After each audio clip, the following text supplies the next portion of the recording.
ला ला ला ला लई लई लई ला ला ला ला ला ला ला लई लई लई ला ला ला।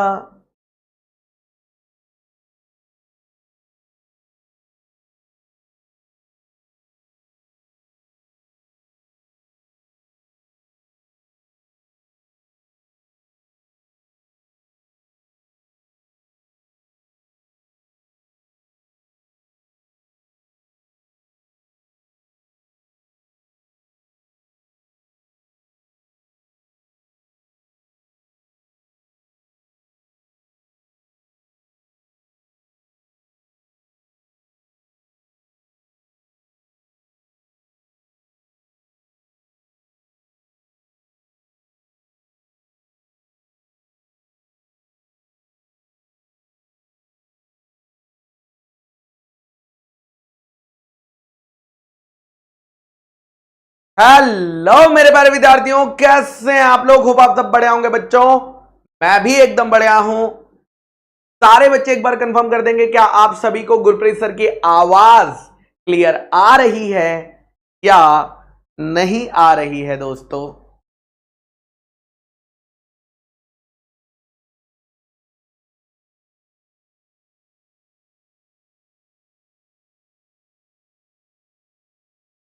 एकदम क्लियर आ रही है। Very very goods. चलिए, तो आज दोस्तों हमारा लेक्चर नंबर कौन सा है? Lecture number chew chew chew chew chew chew. मैंने सुना है मस्त क्लासेस चल रही है। बाकी सब्जेक्ट्स की क्लासेस कैसी चल रही हैं? ठीक ठाक चल रही है? मजा आ रही है? कह रहे हाँ सर मजा आ रही है, लेकिन सर बैठना बहुत पड़ता है सर। ठीक है, ओके। तो आज हम लोग क्या करेंगे दोस्तों? आज का टारगेट क्या होने वाला है? टूडेज टारगेट, टूडेज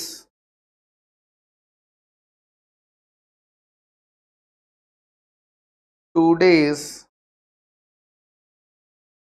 टारगेट बढ़िया चल रही है। कॉस्ट की बढ़िया थी, वेरी गुड। कद्दू गैंग के स्टूडेंट्स भी आ गए, मजा भी आ रही है, चलो अच्छा है। सबसे पहला टारगेट आज हम लोग क्या करेंगे? रिवीजन करेंगे दोस्तों, रिवीजन। उसके बाद हम लोगों को डेफिनेशन से स्टार्ट करनी थी, राइट? डेफिनेशन स्टार्ट करनी थी ना, तो हम लोग कैटेगरी ए की डेफिनेशंस को स्टार्ट कर देंगे। आज हम लोग डेफिनेशंस पढ़ना स्टार्ट कर देंगे। क्या एग्जाम में डेफिनेशंस पर सवाल आते हैं?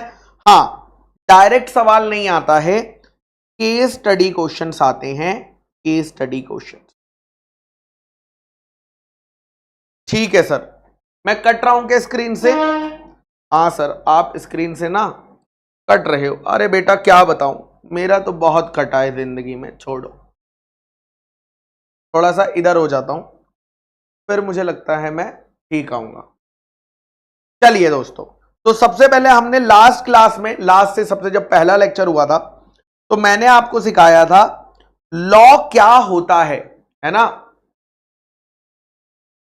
ठीक है, लॉ क्या होता है?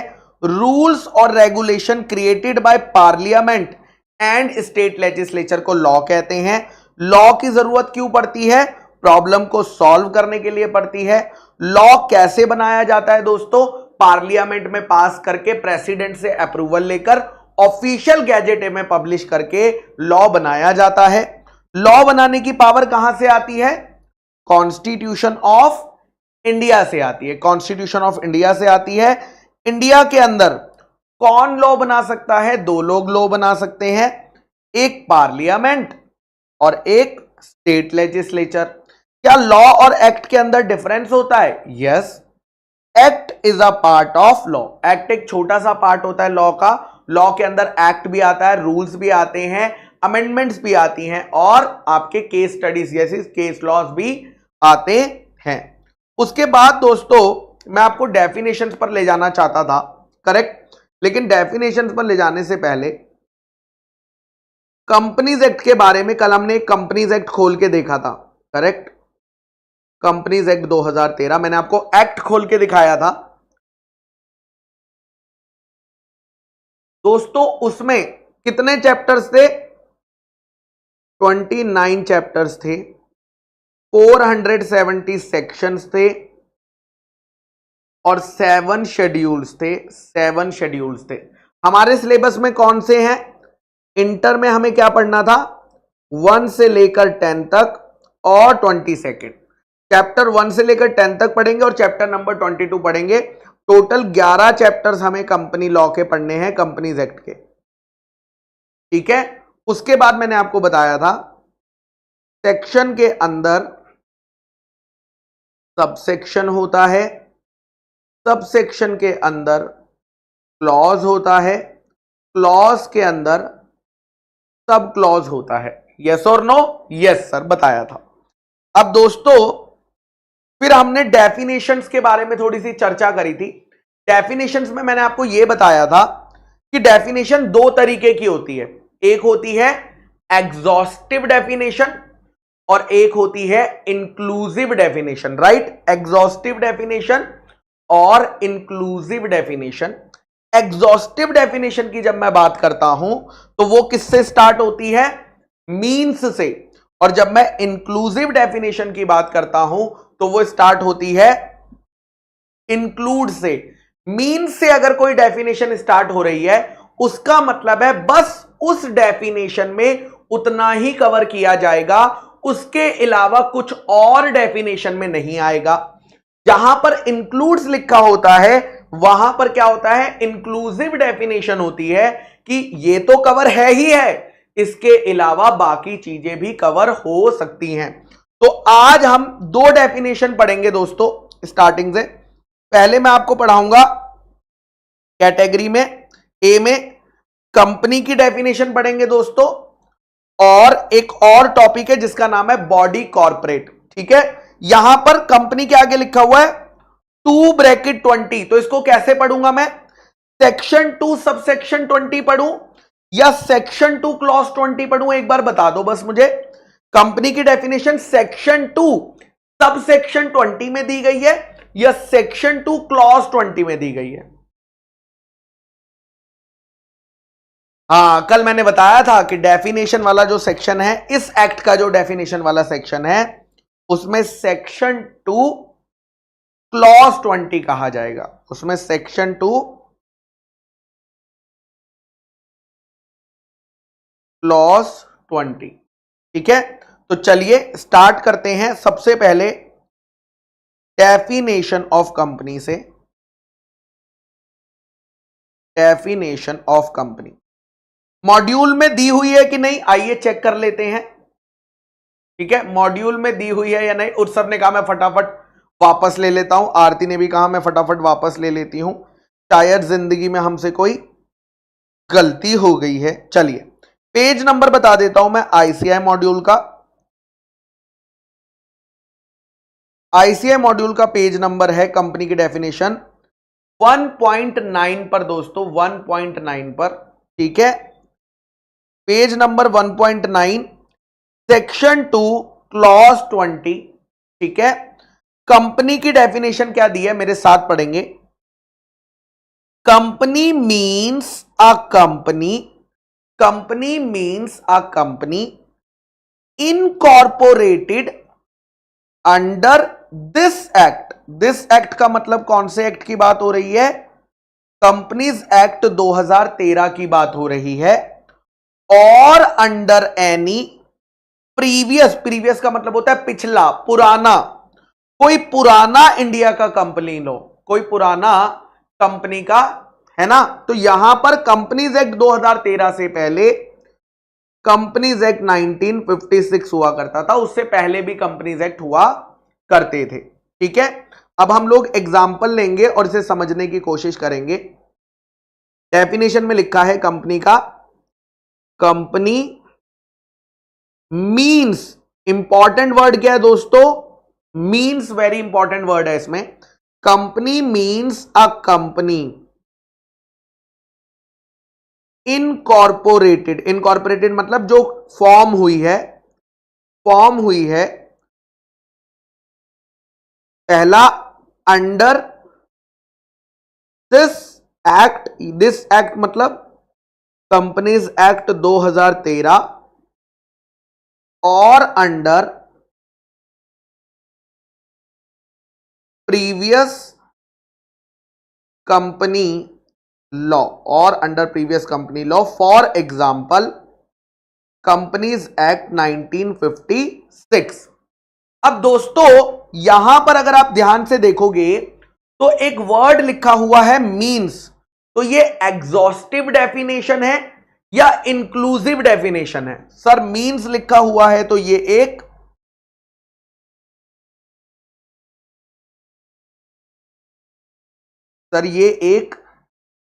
एग्जॉस्टिव डेफिनेशन है। यानी क्या मैं ये कह सकता हूं कि जितना डेफिनेशन में दिया गया है, जितना डेफिनेशन के अंदर दिया गया है, बस कंपनीज एक्ट को, एक्ट के अंदर कंपनीज एक्ट 2013 में उसी को ही कंपनी का दर्जा दिया जाएगा। इसके अलावा किसी भी चीज को कंपनी वर्ड से नहीं बुलाया जाएगा। जहां जहां कंपनीज एक्ट के अंदर कंपनी वर्ड यूज होगा, मतलब हम सिर्फ इन दोनों की बात कर रहे हैं। सर एग्जांपल्स लेकर बताओ। चलो अब मैं एग्जांपल्स लेने की कोशिश करता हूं। आइए, पर्टिकुलर्स,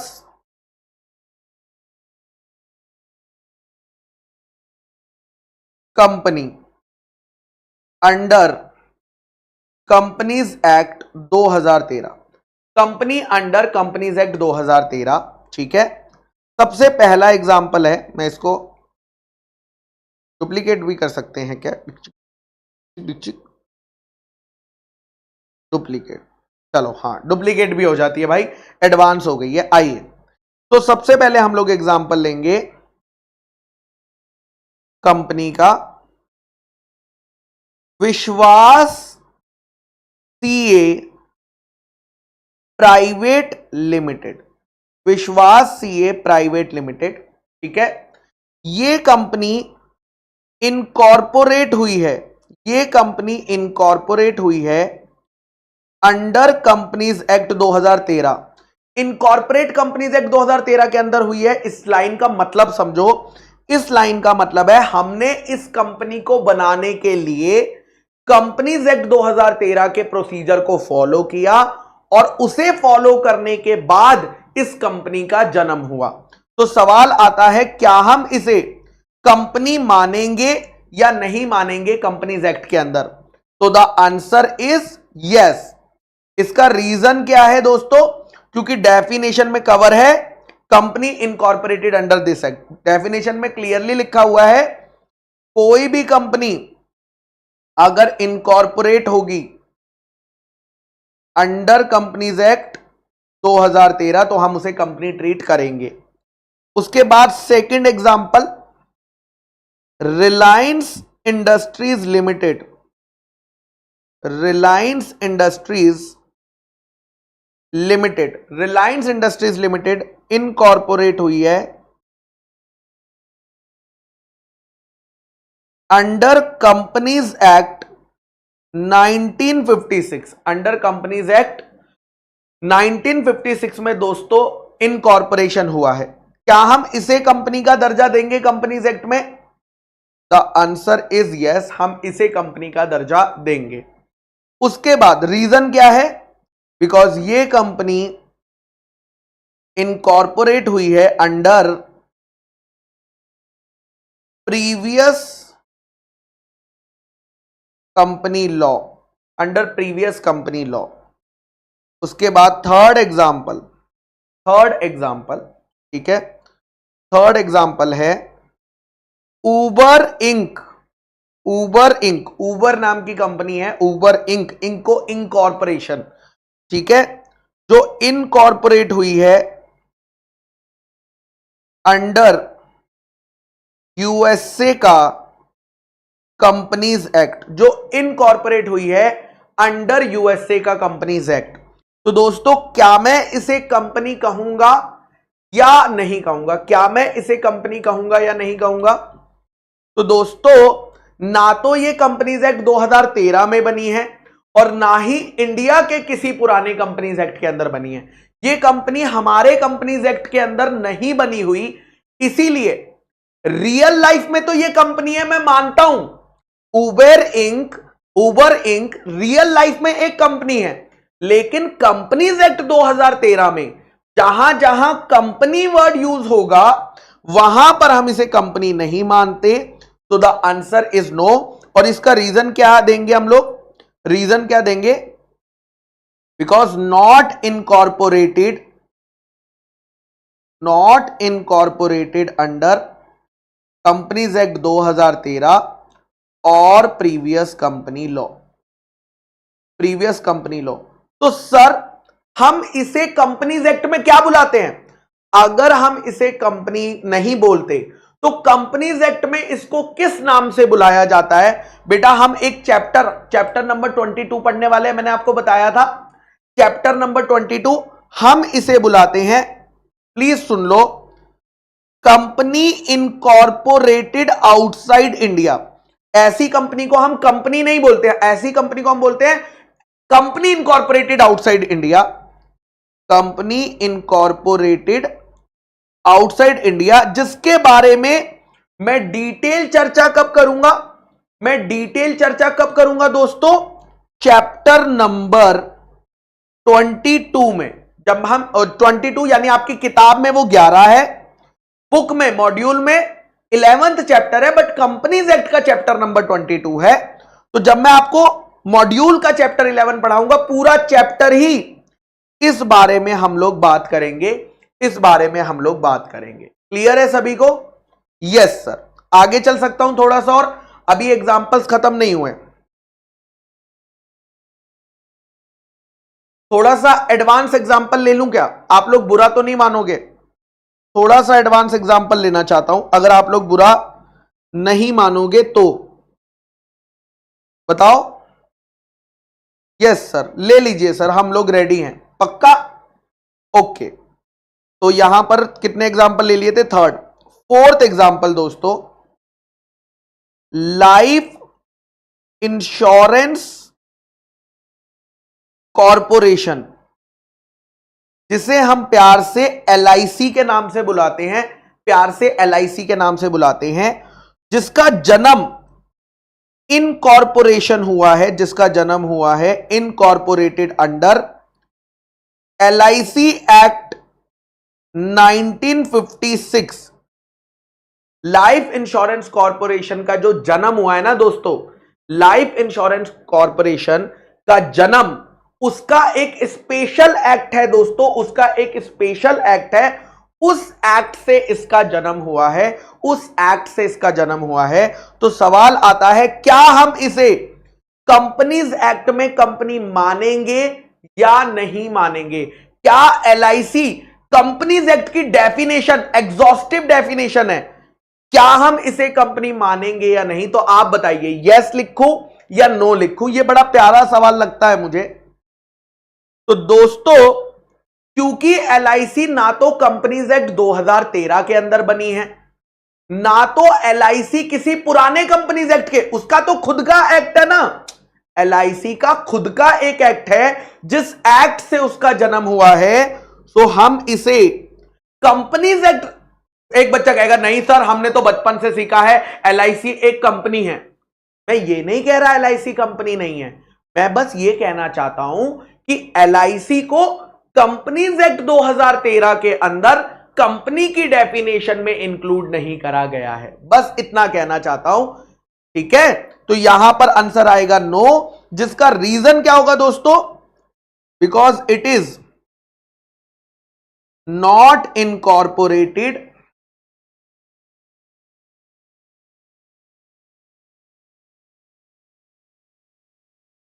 सही कह रहा हूं ना मैं? Yes sir. और एग्जांपल ले, अच्छा लगा ये वाला एग्जांपल, एक और एग्जांपल लेते हैं, रुको। एग्जांपल रहेगा डिक्चिक डिक्चिक डिक्चिक डिक्चिक डिक्चिक, हाँ आइए, नेक्स्ट एग्जांपल है स्टेट बैंक ऑफ इंडिया, जिसको हम प्यार से SBI बुलाते हैं, है ना काव्या बेटा? स्टेट बैंक ऑफ इंडिया, जिसको हम प्यार से SBI बुलाते हैं मेरे बच्चा, जिसका जन्म हुआ है बच्चों, SBI पता है कौन से एक्ट से बना है? इनकॉर्पोरेटेड अंडर एसबीआई एक्ट, जिसका जन्म हुआ है एसबीआई एक्ट 1955 से। इसका जन्म कंपनीज एक्ट से नहीं हुआ है, इसका जन्म एसबीआई एक्ट से हुआ है। सारे बच्चे बताएंगे क्या मैं इसे कंपनी बुला सकता हूं या नहीं बुला सकता? तो दोस्तों, क्योंकि इसका जन्म खुद के एक्ट से हुआ है, इसीलिए हम इसे भी कंपनी नहीं, वैसे तो एसबीआई कह सकते थे, लेकिन ये कंपनीज एक्ट के अंदर कंपनी नहीं है। बिकॉज सेम रीजन लिख दूं, बार बार रिपीट तो ना करूं ना, सेम कर देता हूं, है ना, सेम रीजन। ठीक है, चलो ओके सर। इसीलिए बेटा जो कल मैंने एग्जांपल दिया था ना, मीन्स और इंक्लूड्स वाला, वो बहुत इंपॉर्टेंट था।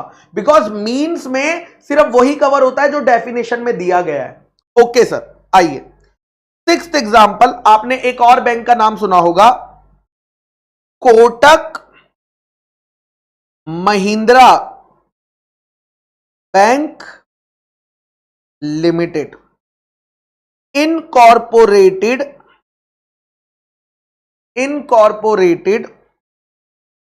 Under companies act 1956। Kotak Mahindra जो बैंक है, वो उसका जन्म कंपनीज एक्ट 1956 का प्रोसीजर फॉलो करके किया है, उसका प्रोसीजर फॉलो करके किया है। तो यहां पर आंसर क्या आएगा दोस्तों? यस। सो यहां पर आंसर क्या आएगा? यस आएगा। बिकॉज रीजन क्या है इसका?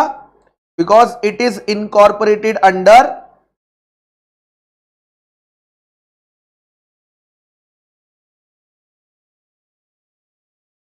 Previous company law. तो यहां पर हमारा कंपनी का टॉपिक, कंपनी की डेफिनेशन कंप्लीट होती है। मैं सभी से रिक्वेस्ट करूंगा दोस्तों, यहां से लेकर यहां तक रीड कर लीजिए, यहां से लेकर यहां तक रीड कर लीजिए। ठीक है, जितना मैंने कहा है जल्दी से रीड कर लीजिए, डेफिनेशन भी और एग्जाम्पल भी रीड कर लीजिए। बहुत ही सिंपल एग्जाम्पल है।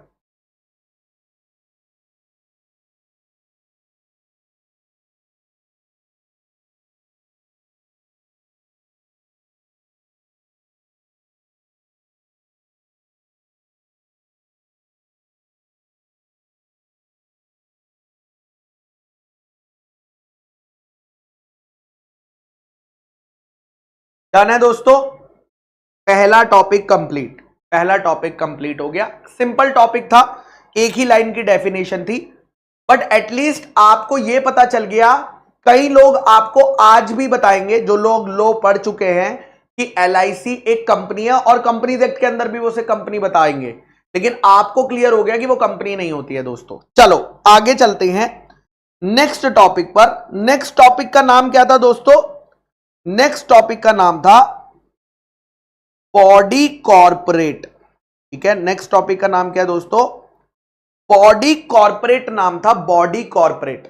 ओके, इसको एक और नाम से भी बुलाया जाता है, बॉडी कॉर्पोरेट को ही हम कॉर्पोरेशन भी कहते हैं। तो बॉडी कॉर्पोरेट बोलो या कॉर्पोरेशन बोलो, एक ही बात होती है। मैं सीधा किताब की डेफिनेशन में नहीं ले जा रहा जो लॉ में लिखी है, पहले मैं इसको सिंपल शब्दों में बताना चाहूंगा, सिंपल वर्ड्स में, कि बॉडी कॉर्पोरेट का मतलब होता क्या है। What is body corporate? ठीक है, ओके, व्हाट इज बॉडी, आर ए करम बेटा, डोंट वरी। तो what is body corporate?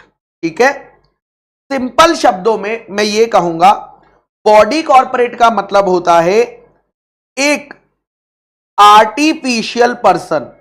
Body corporate का मतलब क्या होता है? एक आर्टिफिशियल पर्सन जिसे लॉ ने बनाया है। किसे बनाया है?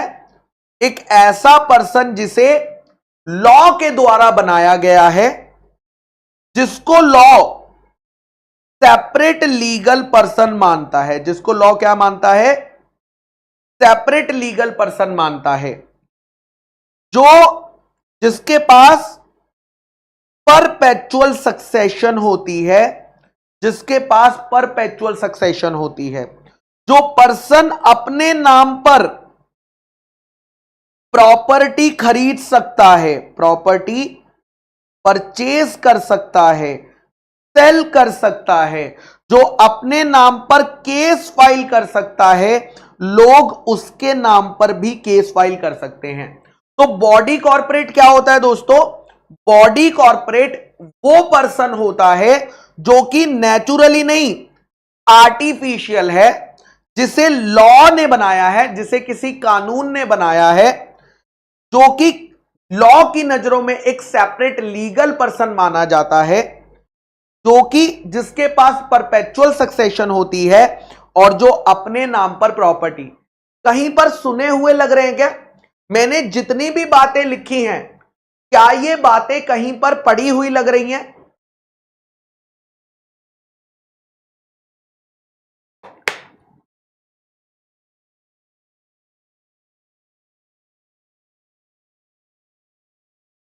कहीं पर ये सारी बातें हमने पढ़ी थी? यस, बच्चा कह रहा है सर कल आपने ये same point features of company में पढ़ाए थे। जब मैंने आपको कंपनी के फीचर्स पढ़ाए थे तो मैंने कहा था कंपनी एक आर्टिफिशियल पर्सन है, कंपनी लॉ से बनती है, कंपनी एक सेपरेट लीगल पर्सन है, कंपनी के पास परपेचुअल सक्सेशन है, कंपनी अपने नाम से प्रॉपर्टी खरीद सकती है, परचेज कर सकती है, सेल कर सकती है। ठीक है, ओके सर। अब आपको लगेगा सर इसका मतलब क्या कंपनी और बॉडी कॉर्पोरेट दोनों सेम होता है? नहीं बेटा, ऐसा नहीं है। सुनो, ऑल कंपनीज, जितनी भी कंपनीज है ना, सारी कंपनीज एग्जाम्पल है, सारी कंपनी एग्जाम्पल्स हैं बॉडी कॉर्पोरेट की। किसके एग्जाम्पल है दोस्तों? सभी कंपनियां बॉडी कॉर्पोरेट का एग्जाम्पल है। मान लो ये पूरा गोला बॉडी कॉर्पोरेट का है दोस्तों, ये पूरा गोला किसका है? ये पूरा गोला बॉडी कॉर्पोरेट का है। तो इसमें से ये वाला हिस्सा, ये वाला हिस्सा कंपनी माना जाएगा, कंपनी माना जाएगा। सर एग्जाम्पल लेकर समझाइए, हमें थोड़ी सी दिक्कत हो रही है। ओके बेटा, ठीक है, तुम्हारे लिए ले रहा हूं एग्जाम्पल दोस्तों, ध्यान से बताना। पर्टिकुलर्स, पर्टिकुलर्स, कंपनी और बॉडी कॉर्पोरेट। अब हम दो चीजें सॉल्व करेंगे। क्या हम इसे कंपनी मानेंगे या नहीं मानेंगे? अंडर कंपनीज एक्ट, ठीक है, अंडर कंपनीज एक्ट 2013। और दूसरा दोस्तों बॉडी कॉर्पोरेट, दूसरा दोस्तों बॉडी कॉर्पोरेट। तो चलिए स्टार्ट करते हैं पहले एग्जांपल से ही। सबसे पहला एग्जांपल है, वापस से मैं सेम एग्जांपल लूंगा सारे के सारे।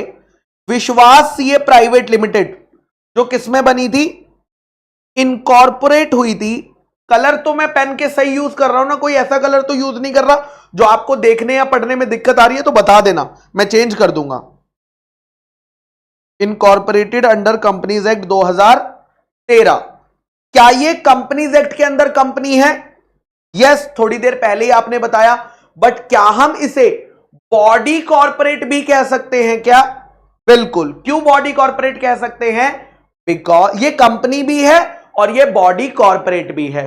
तो ये कंपनी भी है और बॉडी कॉर्पोरेट क्यों है? क्योंकि दोस्तों ये सेपरेट लीगल पर्सन है, परपेचुअल सक्सेशन है, वो सारी बातें इसमें है। फिर मैंने आपको एक एग्जांपल दिया था,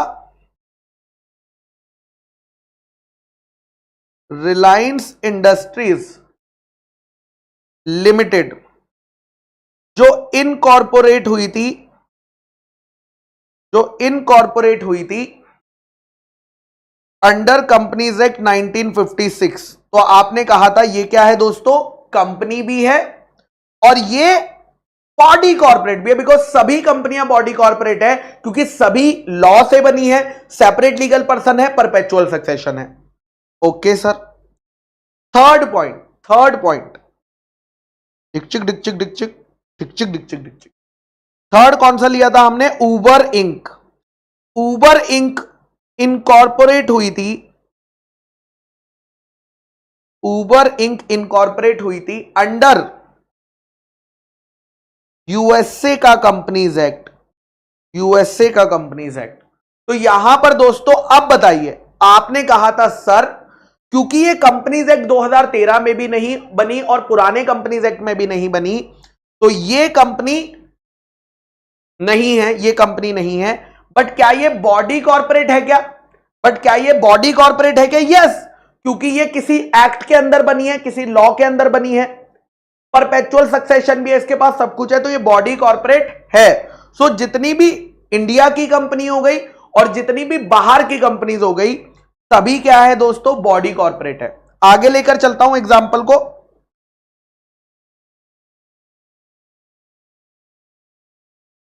अब मैं बीसी लिख रहा हूं, बीसी मतलब समझ जाना बॉडी कॉर्पोरेट दोस्तों। फोर्थ एग्जांपल हमसे कौन सा लिया था? एलआईसी का लिया था ना, life insurance corporation, life insurance corporation, ठीक है, जो इनकॉर्पोरेट हुआ था अंडर एलआईसी एक्ट 1956। ठीक है, मैं आपको एलआईसी एक्ट, ये देखो मैं लेकर आया हूं आपके लिए, सिर्फ नॉलेज पर्पस के लिए। ये एलआईसी एक्ट दिख रहा है आपको, the life insurance corporation act 1956। इसका मैं आपको एक सेक्शन पढ़ने को कहूंगा।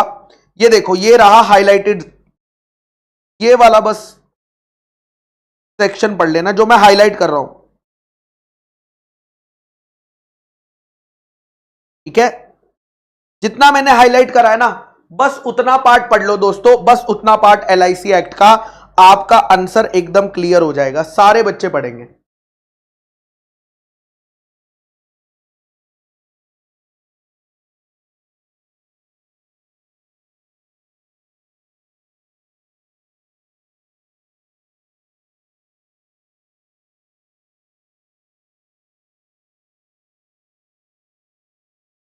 बादलों की तरह ही तो तूने मुझ पे सा, क्या लिखा हुआ है? LIC shall be a, act के अंदर ही बताया हुआ है कि एलआईसी एक बॉडी कॉर्पोरेट होगी जिसके पास परपेचुअल सक्सेशन होगी, जो अपने नाम पर प्रॉपर्टी खरीद और बेच पाएगी, है ना। तो हम इसको क्या कहेंगे? ये कंपनी तो नहीं है, कंपनीज एक्ट के अंदर कंपनी तो नहीं है, ठीक है, लेकिन ये बॉडी कॉर्पोरेट है, लेकिन ये बॉडी कॉर्पोरेट है। उसके बाद आगे चलते हैं, एक और एग्जांपल लिया था मैंने आपके लिए, स्टेट बैंक ऑफ इंडिया जो इनकॉर्पोरेट हुआ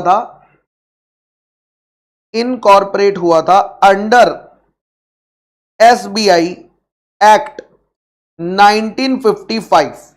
एसबीआई एक्ट भी लेकर आया हूं दोस्तों मैं आपके लिए, ये रहा, देखिए ये वाला एक्ट भी निकाल के लाया हूं मैं, the state bank of India act 1955, ठीक है, okay. State bank of India act, SBI act 1955, इसका आपको बस ये वाला पढ़ना है, मैं हाईलाइट कर रहा हूं, देखिएगा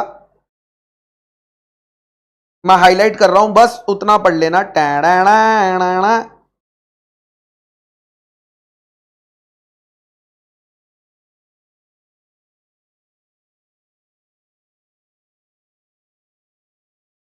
हाईलाइटेड पोर्शन पढ़ लो दोस्तों,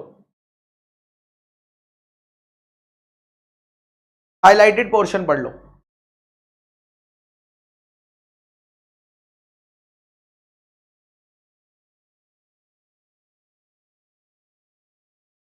क्या लिखा हुआ है दोस्तों?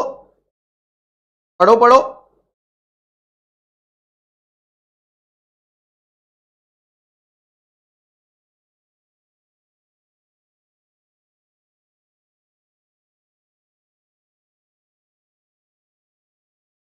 पढ़ लिया सभी ने? यहां पर क्या, अगर आपने पढ़ा होगा, क्या एसबीआई के पास परपेचुअल सक्सेशन है? क्या एसबीआई के पास परपेचुअल सक्सेशन है? यस, ये लिखा हुआ है। इसके पास कॉमन सील भी है, ये अपने नाम पर केस भी कर सकती है, ये अपने नाम पर प्रॉपर्टी खरीद भी सकती है, तो बॉडी कॉर्पोरेट के सारे फीचर है, इसलिए स्टेट बैंक को हम बॉडी कॉर्पोरेट मानेंगे दोस्तों। तो वापस आ जाते हैं, state bank of India companies act के अंदर कंपनी तो नहीं है, क्यों नहीं है कंपनी? बिकॉज ना तो वो कंपनीज एक्ट 2013 में बनी है, ना किसी पुराने कंपनीज एक्ट में बनी है, वो तो खुद के एक्ट के अंदर बनी हुई है, लेकिन वो एक बॉडी कॉर्पोरेट है। कैसे पता चला? एसबीआई एक्ट को देखकर हमने उसके सेक्शन को पढ़ना चला। थोड़ा सा और एडवांस चलेंगे, अगर आप लोग मुझे अलाउ करोगे तो। सर अलाउड है। आप लोग सीए कर रहे हो तो सीए में आपने रजिस्टर कराया होगा, किसके पास रजिस्टर कराया है? The institute of chartered accountants of India. करवाया है कि नहीं करवाया है? यस, जिसको हम शॉर्ट में क्या बोलते हैं? आईसीएआई। आप सभी ने आईसीआई के पास रजिस्टर करवाया है दोस्तों। और आईसीआई कहां इनकॉर्पोरेट हुआ है? आईसीआई कौन से एक्ट से बना है? Chartered accountant act 1949। Incorporated under chartered accountant act, chartered accountants act 1949 में। क्या आईसीएआई एक कंपनी है क्या दोस्तों? क्या आईसीएआई एक कंपनी है क्या? The answer is no. No, ICI एक कंपनी नहीं है। बट सवाल आता है, क्या आईसीआई लॉ की नजरों में एक सेपरेट पर्सन है? क्या वो अपने नाम पर प्रॉपर्टीज बाय कर सकती है? क्या वो कॉन्ट्रैक्ट्स कर सकती है? क्या अगर आईसीआई हमारे साथ गलत करता है हम आईसीआई पर केस कर सकते हैं? क्या आईसीआई हम पर केस कर सकती है दोस्तों? तो दोस्तों यहां पर देखिएगा, जब हम सीए एक्ट को पढ़ते हैं, मैं आपको हाईलाइटेड पोर्शन ही बताऊंगा, आपको पूरा देखने की जरूरत नहीं है। ये देखो, मैं जितना हाईलाइट कर रहा हूं बस देख लेना।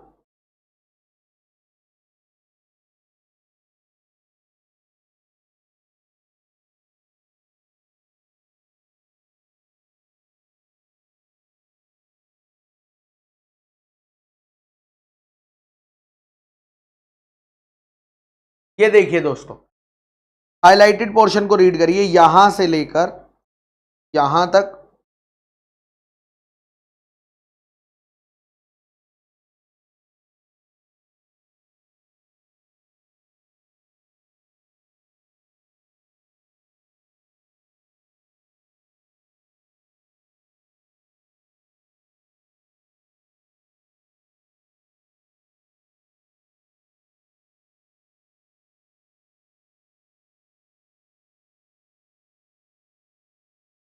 जाने क्या, तो मैं कह सकता हूं कि आईसीआई भी क्या है दोस्तों? एक बॉडी कॉर्पोरेट है।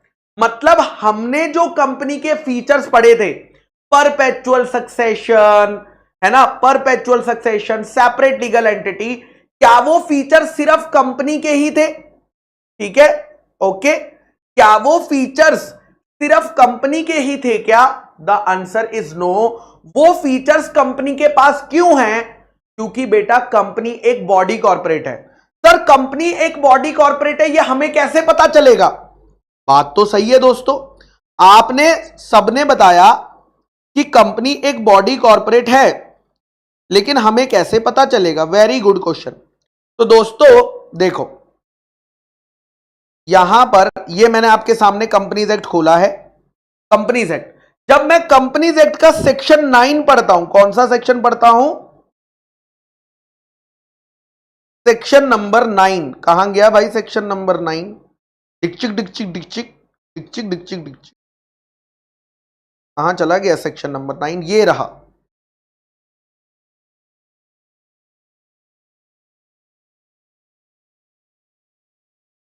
कंपनियां बॉडी कॉर्पोरेट होती है, ये बात कंपनीज एक्ट में कहां लिखी है, बस वो दिखा रहा हूं आपको।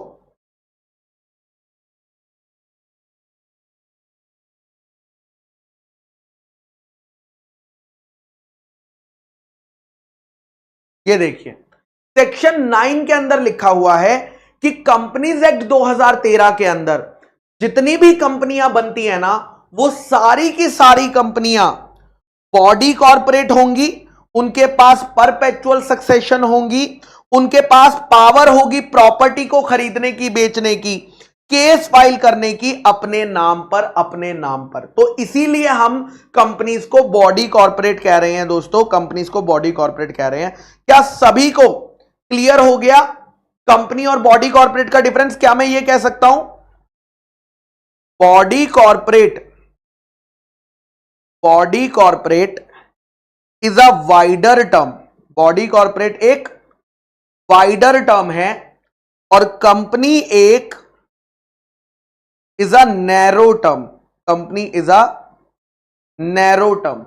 या मैं ये कह सकता हूं all companies are body corporate, all companies are body corporate, सारी कंपनियां बॉडी कॉर्पोरेट हैं, बट ऑल बॉडी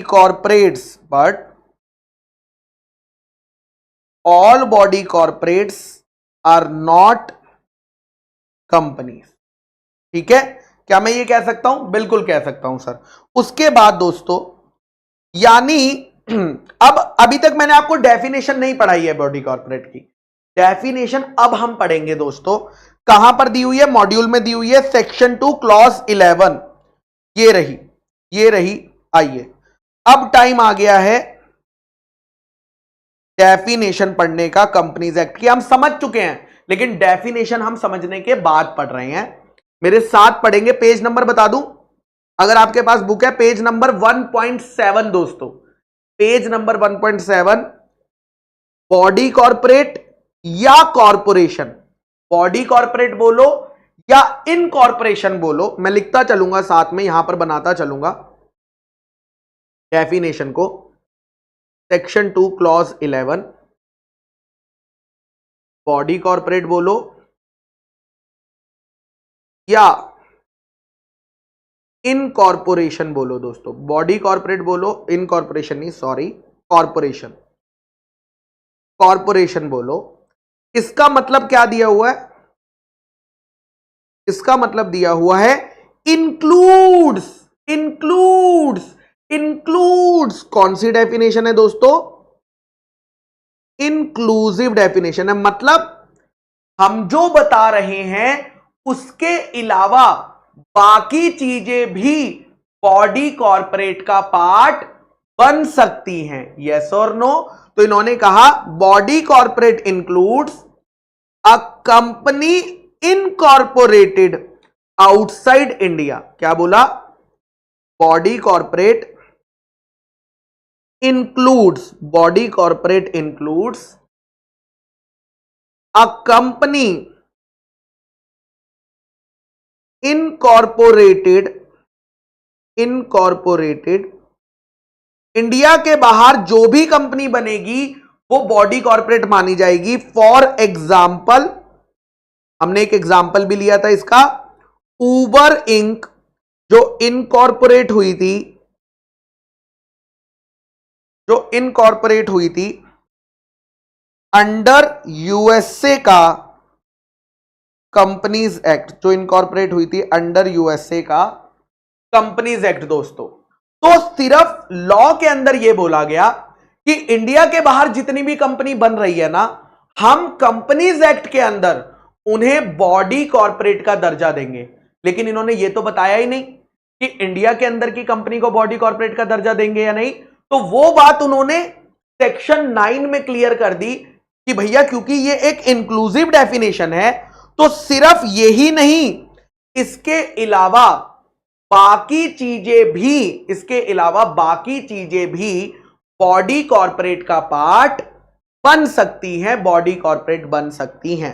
क्या डेफिनेशन इतने में ही खत्म हो गई? क्या नहीं, इसके बाद भी उन्होंने डेफिनेशन में कुछ बताया। क्या बताया? आगे उन्होंने लिखा बट डज नॉट इंक्लूड मतलब बॉडी कॉर्पोरेट में, कंपनीज एक्ट के अंदर बॉडी कॉर्पोरेट में इसे इंक्लूड नहीं किया जाएगा, बट डज नॉट इंक्लूड। किसे बॉडी कॉर्पोरेट नहीं मानेंगे कंपनीज एक्ट के अंदर? किसे बॉडी कॉर्पोरेट नहीं मानेंगे? दो चीजों को। सबसे पहला है कॉप कोऑपरेटिव सोसाइटी जो कि रजिस्टर हुई है, कहां रजिस्टर हुई है? कोऑपरेटिव सोसाइटी एक्ट के अंदर। ऐसी कोऑपरेटिव सोसाइटी क्या होती है? जहां पर लोग एक दूसरे की हेल्प करने के लिए सोसाइटी बनाते हैं। तो पहली चीज उन्होंने बोला, कोऑपरेटिव सोसाइटी रजिस्टर्ड अंडर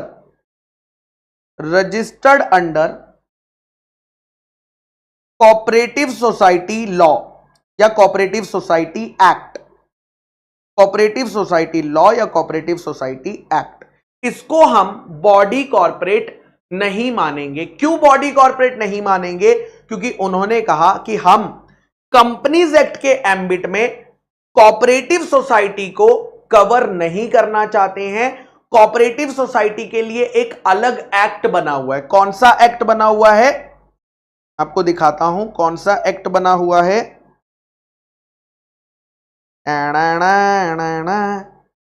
ये देखिए, ये रहा कोऑपरेटिव सोसाइटीज के लिए द कोऑपरेटिव सोसाइटी एक्ट 1912 बना हुआ है दोस्तों, 1912 बना हुआ है।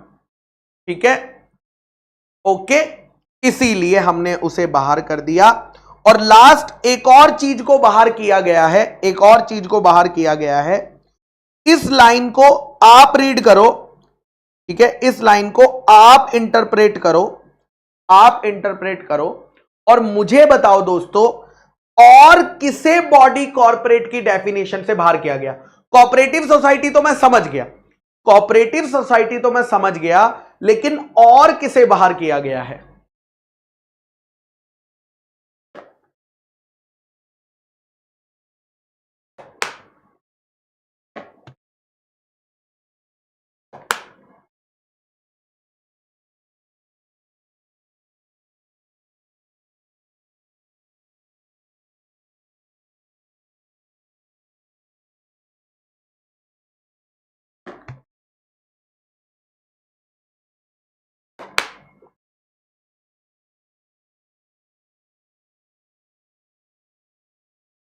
यस, बिल्कुल, प्रांशु ने एकदम सही कहा। प्रांशु कह रहा है sir, any other body corporate which central government, any other body corporate which central government specify, मतलब सेंट्रल गवर्नमेंट अगर नोटिफिकेशन निकालकर, अगर सेंट्रल गवर्नमेंट चाहे तो नोटिफिकेशन निकालकर किसी भी बॉडी कॉर्पोरेट को डेफिनेशन से बाहर कर सकता है। जैसे LIC एक बॉडी कॉर्पोरेट है, मानते हो? LIC एक बॉडी कॉर्पोरेट है, लेकिन अगर सेंट्रल गवर्नमेंट कह दे कि हम कंपनीज एक्ट 2013 के अंदर उसे बॉडी कॉर्पोरेट नहीं मानेंगे, तो फिर वो नहीं मानी जाएगी। अगर सेंट्रल गवर्नमेंट कहेगा तो चलो, अब मैं 2 एग्जांपल लेना चाहूंगा, ठीक है। Human cooperative society registered under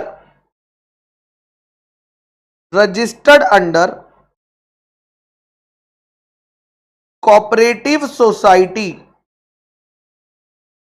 act, registered under cooperative society act 1913, और दूसरा हरिगंगा कोऑपरेटिव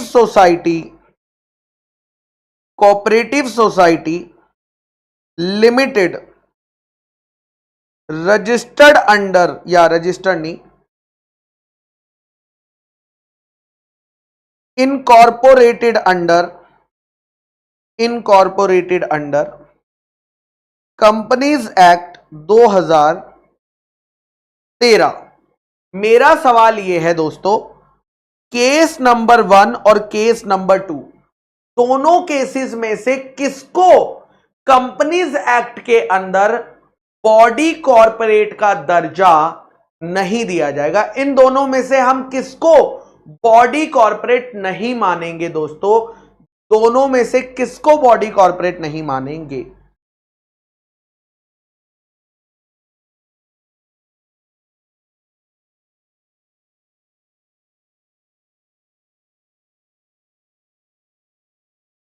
पढ़ लो, आप डेफिनेशन पढ़ो, इस वाले पॉइंट को पढ़ के आपको आंसर देना है। ये जो मैं हाईलाइट कर रहा हूं बस इसको पढ़ लो, इस लाइन को पढ़ के आपको बताना है कौन से वाले को, किसको हम बॉडी कॉर्पोरेट नहीं मानेंगे कंपनीज एक्ट के अंदर। अ कोऑपरेटिव सोसाइटी जो रजिस्टर्ड है कोऑपरेटिव सोसाइटी के लॉ के अंदर। तो दोस्तों पहले वाली क्योंकि कोऑपरेटिव सोसाइटी के अंदर है तो not treated as body corporate under companies act 2013। लेकिन सेकंड वाली तो कंपनीज एक्ट में ही बनी है ना, कोऑपरेटिव सोसाइटी के एक्ट में नहीं बनी, कंपनीज एक्ट में ही बनी है। Treated as body corporate under companies act 2013। Clear है सभी को? क्योंकि हमने कहा हम कौन सी कोऑपरेटिव सोसाइटी को बॉडी कॉर्पोरेट नहीं मानेंगे, जो कोऑपरेटिव सोसाइटी के एक्ट के अंदर बनी है। बट ये तो कोऑपरेटिव सोसाइटी के एक्ट के अंदर नहीं बनी ना, ये तो कंपनीज एक्ट के अंदर बनी है।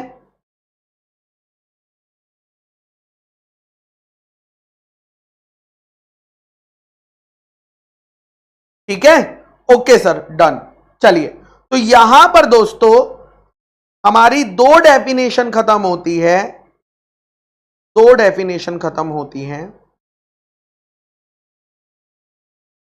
ठीक है, चलिए, कौन सी? कंपनी की और बॉडी कॉर्पोरेट की, कंपनी की और बॉडी कॉर्पोरेट की। ये डेफिनेशन समझाने से पहले, ठीक है, ये समझाने की क्यों जरूरत थी? बिकॉज अब मैं आपको ना, ठीक है, नहीं मानी जाएगी सिद्धार्थ। ठीक है, चलिए ध्यान से सुनिएगा, अब सुनिए मेरी बात को। हमें प्रीलिमिनरी के अंदर कौन कौन से सेक्शन पढ़ने हैं? चैप्टर 1 प्रीलिमिनरी के अंदर हमें कौन कौन से सेक्शन पढ़ने थे? दो सेक्शन पढ़ने थे। एक पढ़ना है सेक्शन नंबर 1 और एक पढ़ना था सेक्शन नंबर 2। यस और नो? सेक्शन नंबर 1 और सेक्शन नंबर 2। सेक्शन नंबर 2 हमने स्टार्ट कर दिया है डेफिनेशंस का, जिसमें बहुत सारी डेफिनेशंस हैं, करेक्ट। लेकिन अभी कौन सा सेक्शन बाकी है? Section number 1। सेक्शन नंबर 1 अगर मैं कंपनीज एक्ट का बताता हूं आपको, सुनना। सेक्शन नंबर 1 की हेडिंग है शॉर्ट, ये बात करता है शॉर्ट टाइटल, एक्सटेंट,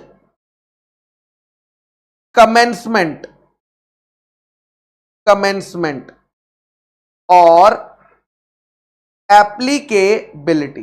किसके बारे में बात करता है? चार चीजों के बारे में बात करता है दोस्तों।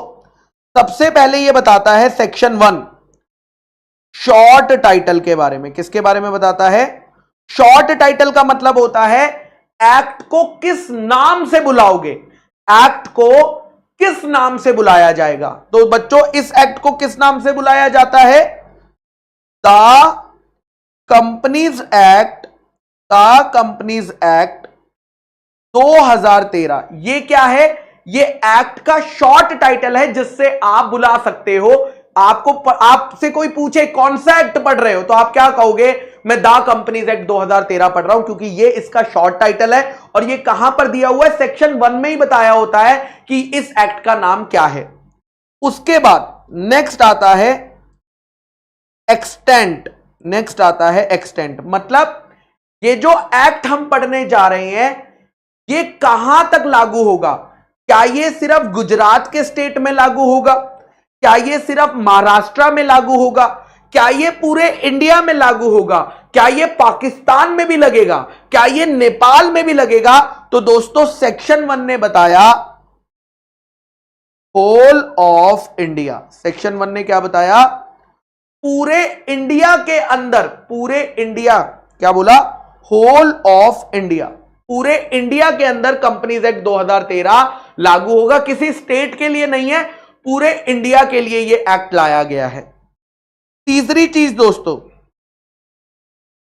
कमेंसमेंट। कमेंसमेंट का मतलब होता है कौन सी तारीख से, ऐसा कौन सा दिन है जिस दिन यह एक्ट जारी किया जाएगा, इंडिया के अंदर लागू तो इंडिया में करा जाएगा, बट कौन सी तारीख से लागू किया जाएगा, यह एक सवाल आता है।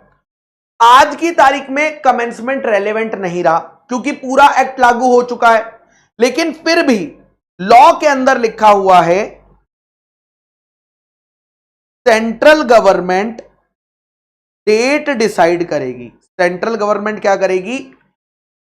सेंट्रल गवर्नमेंट दोस्तों डेट डिसाइड करेगी मेरे बच्चा। यस आदित्य बेटा, पूरा इंडिया, क्या जम्मू कश्मीर इंडिया का पार्ट है? यस, तो पूरे इंडिया में आ गया। तो अब ये सवाल मत पूछो सर जम्मू कश्मीर में लगेगा कि नहीं, पूरा इंडिया मतलब पूरा इंडिया।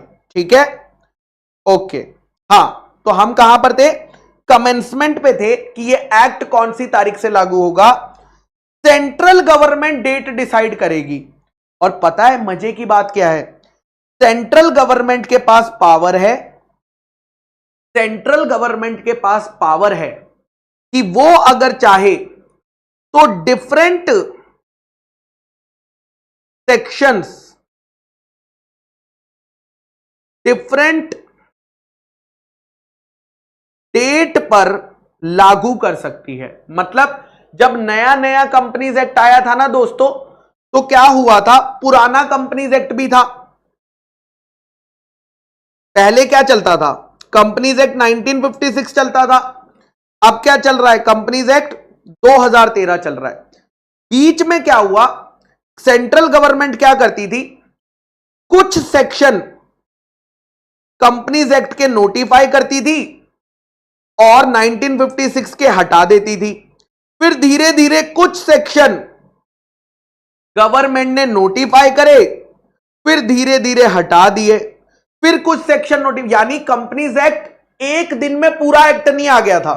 जब गवर्नमेंट कंपनीज एक्ट 2013 को लाई थी ना, तो ऐसा नहीं हुआ कि कल रात तक तो कंपनीज एक्ट 1956 एप्लीकेबल था, आज पूरा कंपनीज एक्ट 2013 हो गया। नहीं, गवर्नमेंट ने धीरे धीरे टुकड़ों में कंपनीज एक्ट को लाया। मतलब पहले कुछ चैप्टर के कुछ सेक्शंस कह दिया आज से ये वाले लागू हो गए, पुराने वाले भूल जाओ, आज से ये वाले। तो धीरे धीरे धीरे धीरे करते करते अब तो पूरा कंपनीज एक्ट आ चुका है।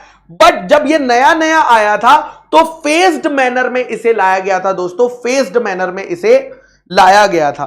और लास्ट आता है बेटा एप्लीकेबिलिटी। ये एक्ट कौन सी एंटिटी पर एप्लीकेबल होगा?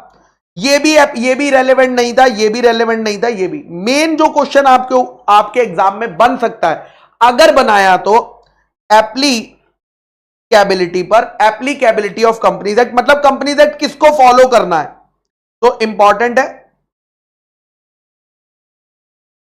एप्लीकेबिलिटी ऑफ कंपनीज एक्ट 2013 किसको फॉलो करना पड़ेगा। यह बात भी मेरे बच्चा सेक्शन 1 के अंदर लिखी है। उन्होंने सबसे पहले कहा दोस्तों, सबसे पहले कहा कोई भी कंपनी अगर इनकॉर्पोरेट हुई है under this act, under this act का मतलब, दिस एक्ट का मतलब तो अब आप जानते हो companies act 2013, companies act 2013। Yes Siddharth, चलिए ठीक है। फॉर एग्जाम्पल, फॉर एग्जाम्पल विश्वास सीए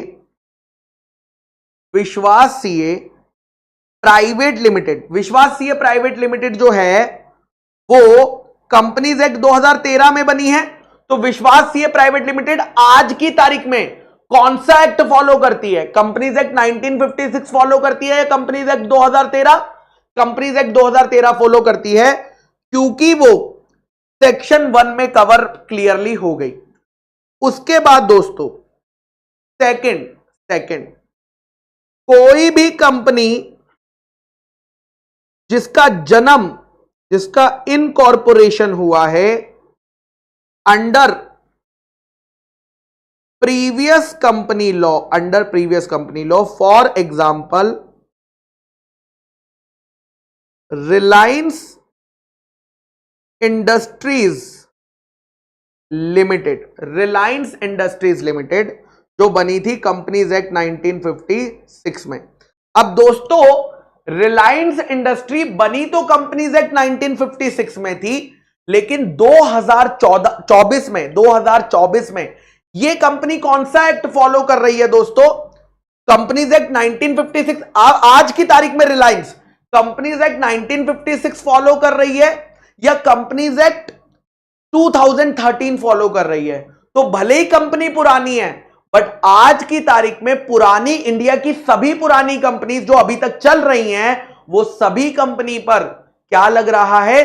कंपनीज एक्ट 2013 ही लग रहा है दोस्तों। क्योंकि हम क्या पढ़ रहे हैं, सेक्शन 1 ने क्लियर कर दिया, चाहे तुम मेरे एक्ट में बनो, चाहे तुम इंडिया के पुराने कंपनीज एक्ट में बनो, आज की तारीख में तुम्हें मुझे ही फॉलो करना पड़ेगा। क्लियर है? नेक्स्ट आता है दोस्तों थर्ड, बैंकिंग कंपनी मतलब वो कंपनी जो बैंकिंग का बिजनेस करती है, उसके ऊपर भी कंपनीज एक्ट लगेगा। बैंकिंग कंपनी के ऊपर भी कंपनीज एक्ट 2013 लगेगा।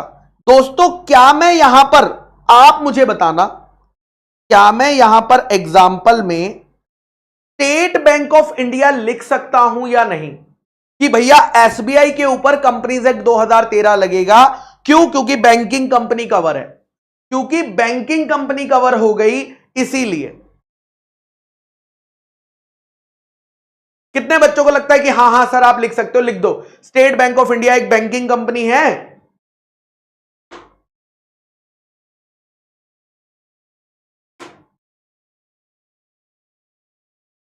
तो इस पर कंपनीज एक्ट 2013 लगा दो। दोस्तों थोड़ी देर पहले ही मैंने आपको सिखाया था कि एसबीआई कंपनीज एक्ट के अंदर कंपनी ही नहीं है। बैंकिंग कंपनी का मतलब क्या? वो कंपनी जो बैंकिंग बिजनेस करती हो। क्या state bank of India companies act के अंदर कंपनी मानी जाती है?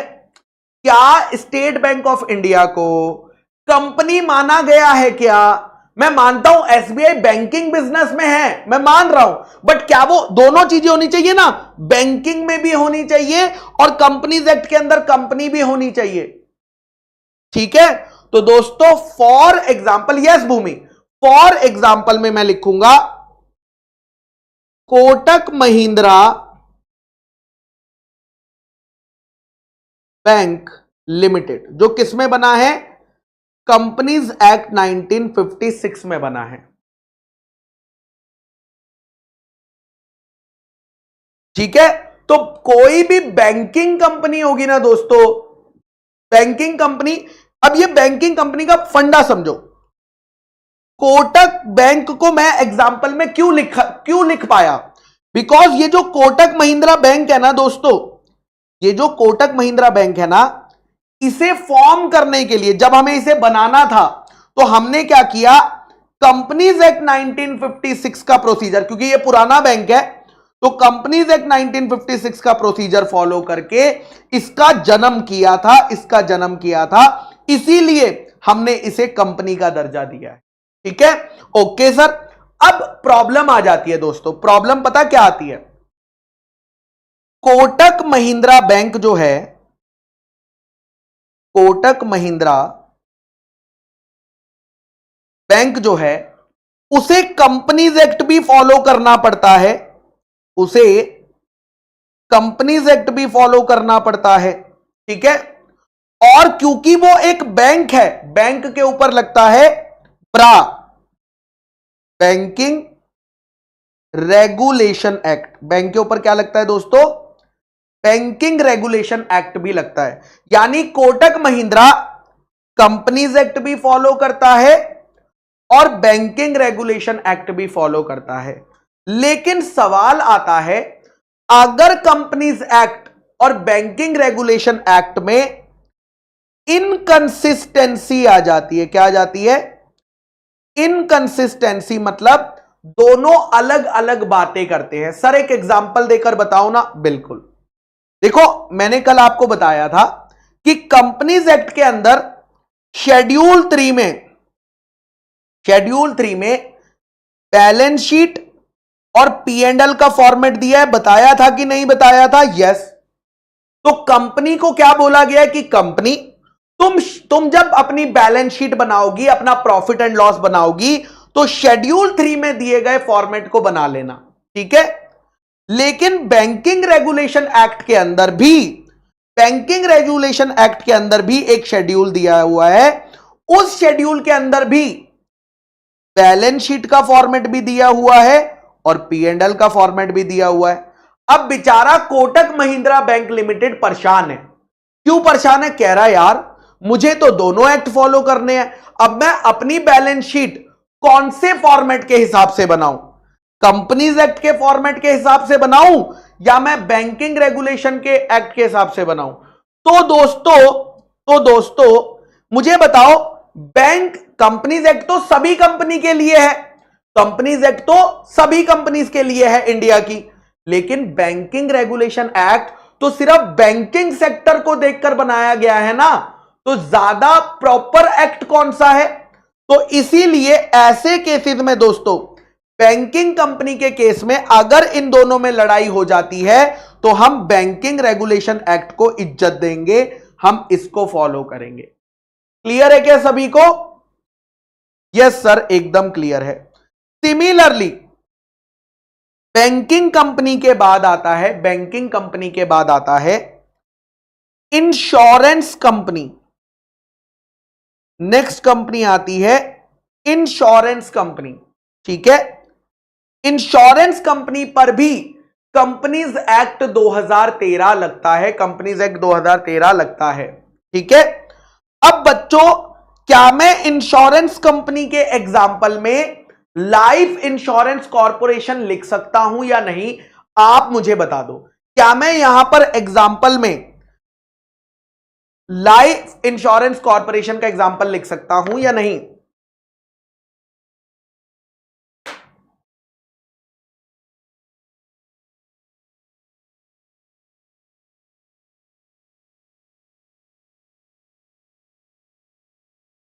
नहीं, क्योंकि लाइफ इंश्योरेंस कॉर्पोरेशन ना तो कंपनीज एक्ट में बनी है आज वाले, ना तो पुराने कंपनीज एक्ट में बनी है।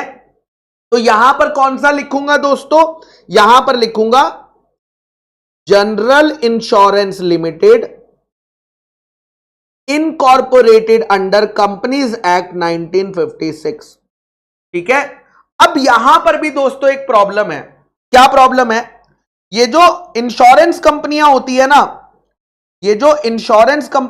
ना, इन्हें कंपनीज एक्ट 2013 भी लगता है, इन्हें ठीक है, कंपनीज एक्ट 2013 भी लगता है, ओके। और इनके ऊपर दोस्तों, ठीक है, इनके ऊपर दोस्तों इंश्योरेंस एक्ट भी लगता है, इनके ऊपर इंश्योरेंस एक्ट भी लगता है, इनके ऊपर इरडा भी लगता है, इरडा एक्ट भी लगता है। सवाल आता है, नॉर्मली दोस्तों, नॉर्मली कंपनीज एक्ट भी फॉलो करना पड़ता है, इंश्योरेंस एक्ट भी फॉलो करना पड़ता है, इरडा एक्ट भी फॉलो करना पड़ता है।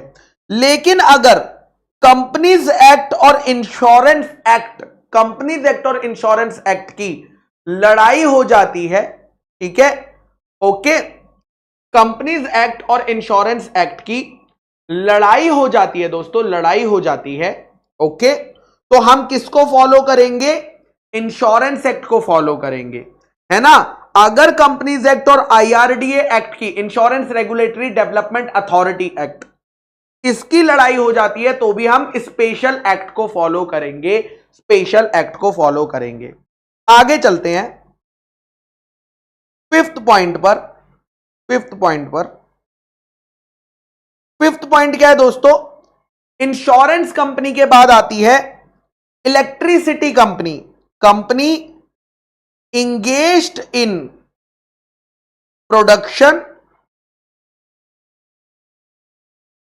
और सप्लाई ऑफ इलेक्ट्रिसिटी। ऐसी कंपनी जो इलेक्ट्रिसिटी बनाती है या इलेक्ट्रिसिटी सप्लाई करती है। अब दोस्तों ये जो इलेक्ट्रिसिटी कंपनी होती है ना, ये जो इलेक्ट्रिसिटी कंपनी होती है, इसके ऊपर दोस्तों इलेक्ट्रिसिटी कंपनी के केस में इसे कंपनीज एक्ट 2013 भी फॉलो करना है। ठीक है, कंपनीज एक्ट 2013 भी फॉलो करना है और इसे इलेक्ट्रिसिटी एक्ट भी फॉलो करना है। तो अगर इन दोनों में लड़ाई हो जाएगी, अगर इन दोनों में इनकंसिस्टेंसी आ जाएगी, ठीक है, इनकंसिस्टेंसी आ जाएगी, तो किसे फॉलो करेंगे? इलेक्ट्रिसिटी एक्ट को फॉलो करेंगे। प्रांशु का डाउट आ रहा है कि सर अगर इंश्योरेंस और इरडा में लड़ाई हो गई, इरडा एक्ट कौन सा होता है? Okay, IRDA। बेटा IRDA की फुल फॉर्म बता देता हूं दोस्तों, इंश्योरेंस रेगुलेटरी डेवलपमेंट अथॉरिटी। ठीक है, इरडा। ठीक है, तो नॉर्मली तो बेटा इसमें लड़ाई होने का स्कोप बहुत ही कम है, बट अगर एक्सेप्शनल केसेस मान लो कि हो गई, तो दोस्तों हम हमेशा स्ट्रिक्टर एक्ट को फॉलो करते हैं, जो ज्यादा स्ट्रिक्ट है। ठीक है, चलिए, ओके सर, खत्म हो गया क्या? नहीं बेटा, अभी खत्म नहीं हुआ, अभी तो स्टार्ट हुआ है दोस्तों। सिक्स पॉइंट में उन्होंने कहा कि कोई भी कंपनी जिस पर स्पेशल एक्ट लगता है, कोई भी कंपनी जिस पर क्या लगता है दोस्तों? स्पेशल एक्ट लगता है, उस कंपनी पर भी दोस्तों हम क्या लगा देंगे? कंपनीज एक्ट 2013 लगा देंगे। सारे बच्चे बताओ, क्या अब मैं इस वाले में एग्जांपल दे दूं क्या? लाइफ इंश्योरेंस कॉर्पोरेशन का और SBI का एग्जांपल क्या मैं 6th पॉइंट में दे सकता हूं क्या? जरा देखकर बताना। Any company governed by special act में क्या गुरप्रीत सर LIC और SBI का एग्जांपल अब दे सकते हैं क्या? अगेन दोस्तों जल्दी बताओ, फिर मैं आपके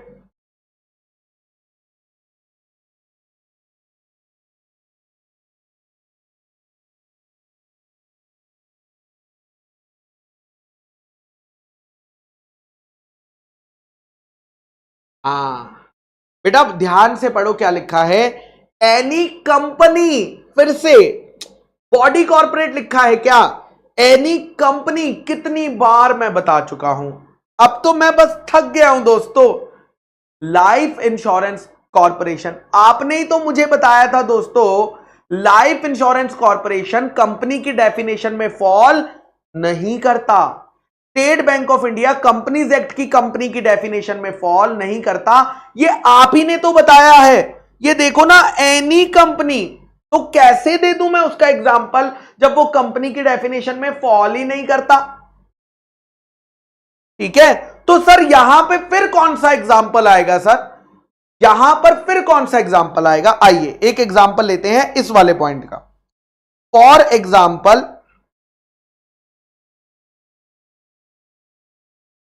मुठूट, पता नहीं क्या बोलते हैं इसे, कैसे प्रोनाउंस करता है, I don't know. Muthoot finance limited जो कि इनकॉर्पोरेट हुई है अंडर कंपनीज एक्ट 1956। क्या आपने इस कंपनी का नाम सुना है क्या? क्या आपने इस कंपनी का नाम सुना है क्या दोस्तों?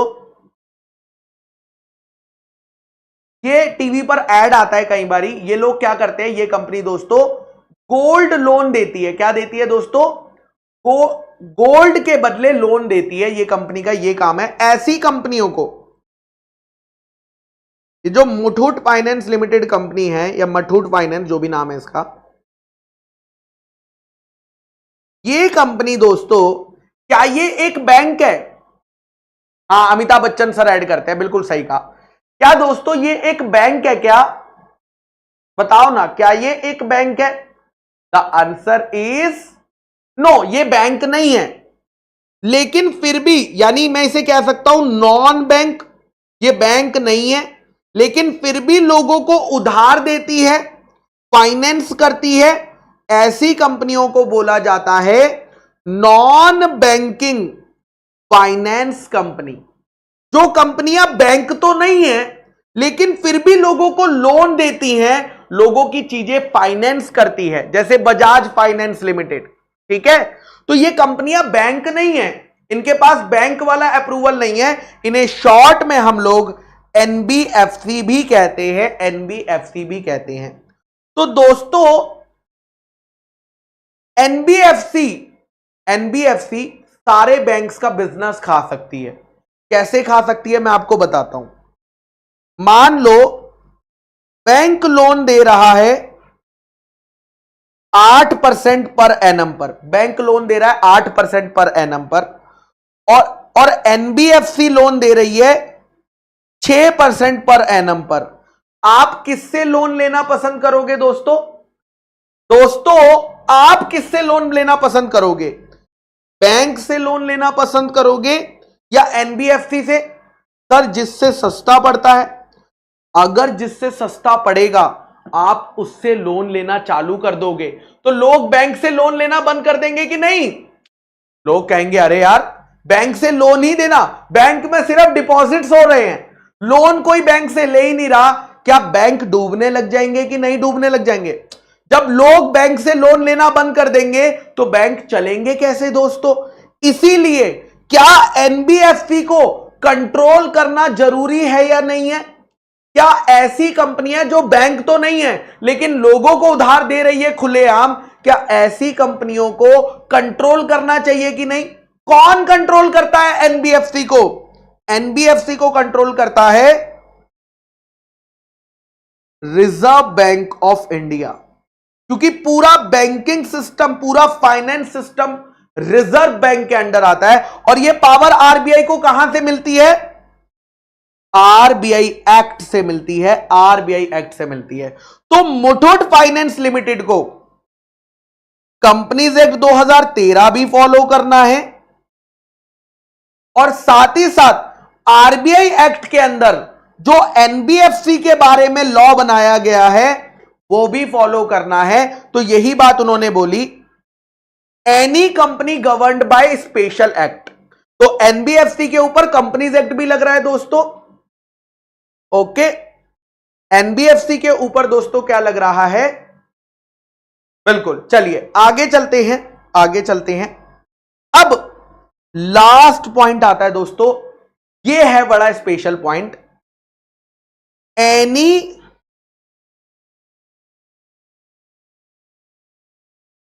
बॉडी कॉर्पोरेट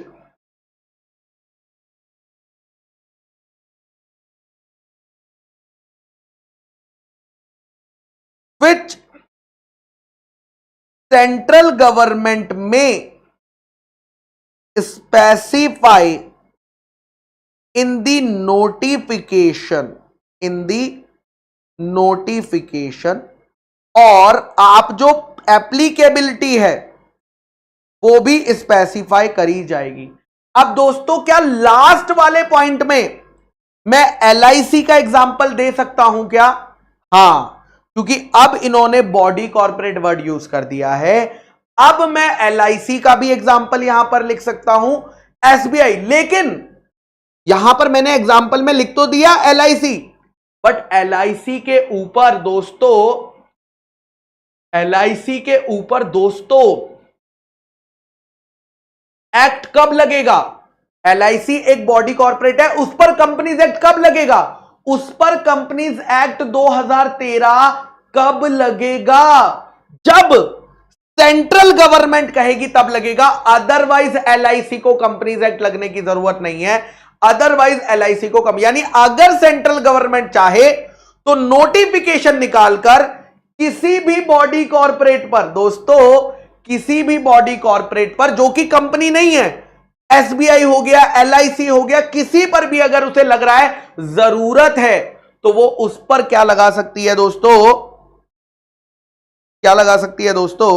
चलिए, तो फटाक से मैं आप सभी से रिक्वेस्ट करूंगा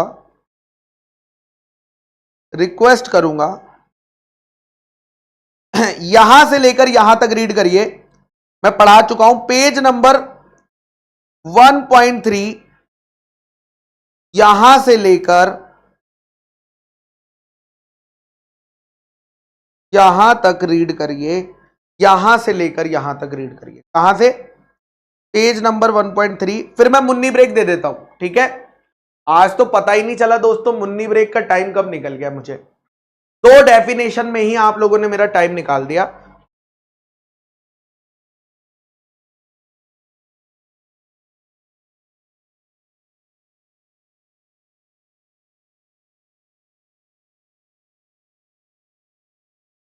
ना ना ना ना ना ना ना ना ना, जिंदगी ने जिंदगी भर गम दिए।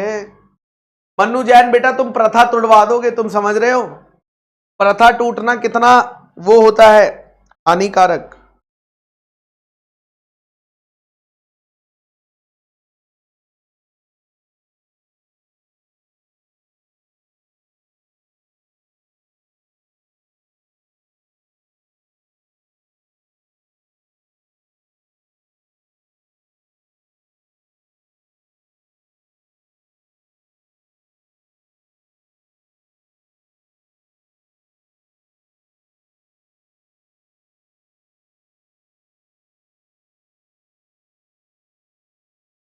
चंद लम्हात के वास्ते ही सही मुस्कुरा कर मिली थी मुझे जिंदगी।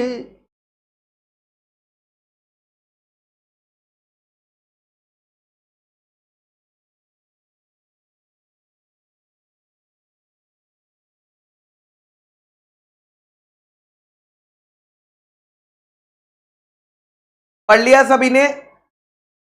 कोई डाउट है इसमें?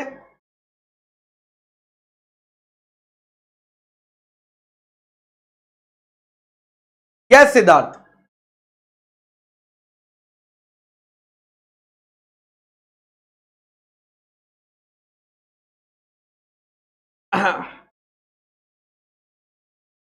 चलिए, तो यहां से लेकर यहां तक पढ़ लिया है। अच्छा, यहां पर 2 एग्जाम्पल दिए हुए हैं दोस्तों, फूड कॉरपोरेशन ऑफ इंडिया और national highway authority of India. ये दोनों कंपनी है या बॉडी कॉरपोरेट? हा, सवाल आया है तो दूर तक जाएगा। ये 2 एग्जाम्पल यहां पर दिए हुए हैं, एफसीआई का और एनएचएआई का। ये कंपनी है, बॉडी कॉरपोरेट है या दोनों है? देखे जरा, आपने ओके तो बोल दिया, कंपनी है, बॉडी कॉरपोरेट है या दोनों है?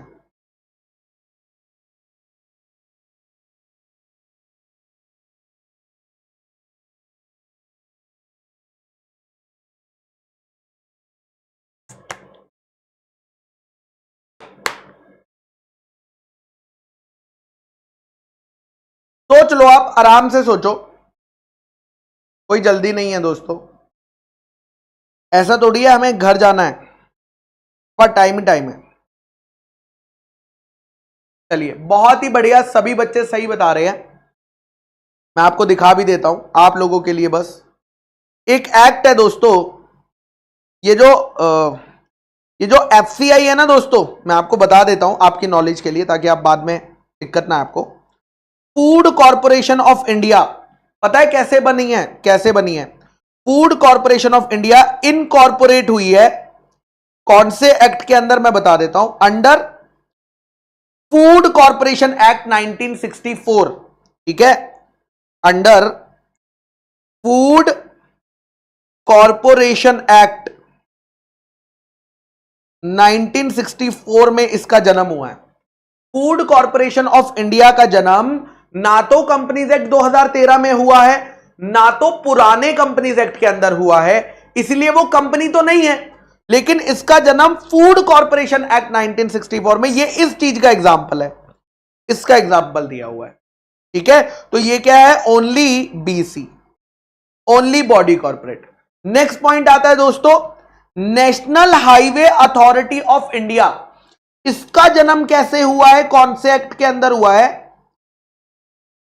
National highway authority of India incorporate हुई है। कहां इनकॉर्पोरेट हुई है, वो भी एक्ट में लाया हूं, मैं सभी एक्ट अपने साथ लेकर चलता हूं। ये रहा national highway authority of India act 1988।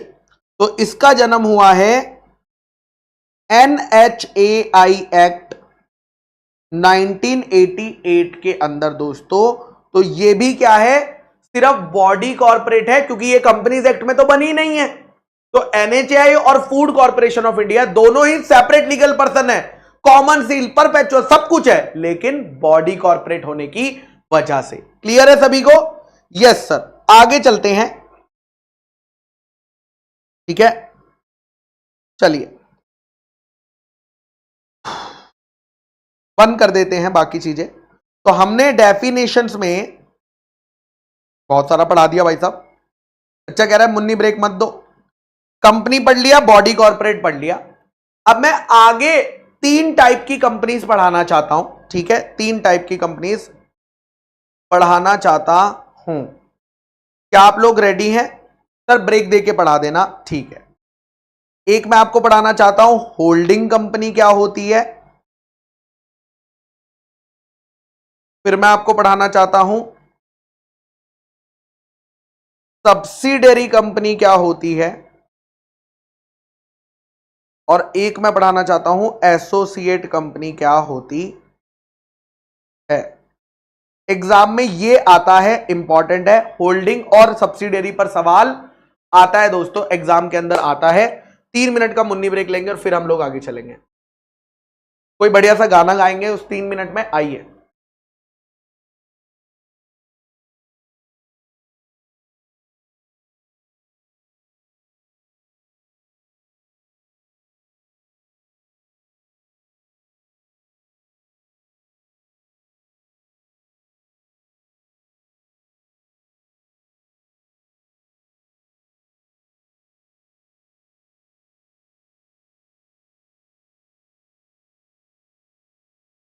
Yes आरती, कोई दिक्कत नहीं है। बाकी मैंने बुक्स भी अपलोड कर दी आरती, मैंने आईसीआई का मॉड्यूल ऐप पर ही अपलोड करा हुआ है दोस्तों, आप देख सकते हो। ठीक है, ऐसा जरूरी नहीं है आयुष। ठीक है,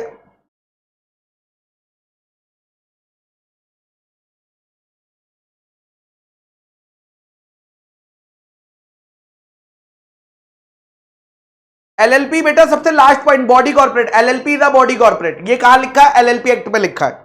ठीक है प्रांशु बेटा, हम एलएलपी एक्ट पढ़ेंगे, कंपनी एक्ट खत्म होने के बाद एलएलपी एक्ट ही पढ़ेंगे।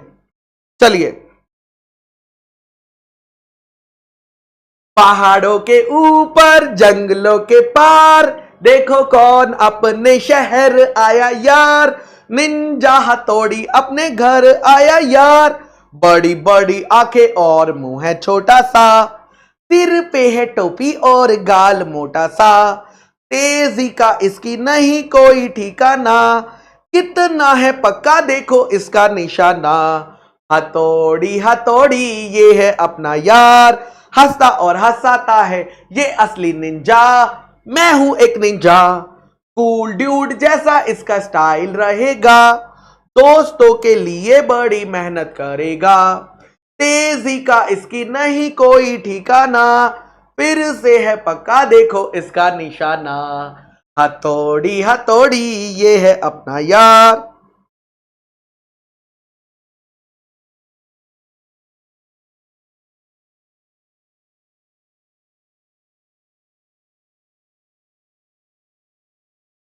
हो गया क्या टाइम?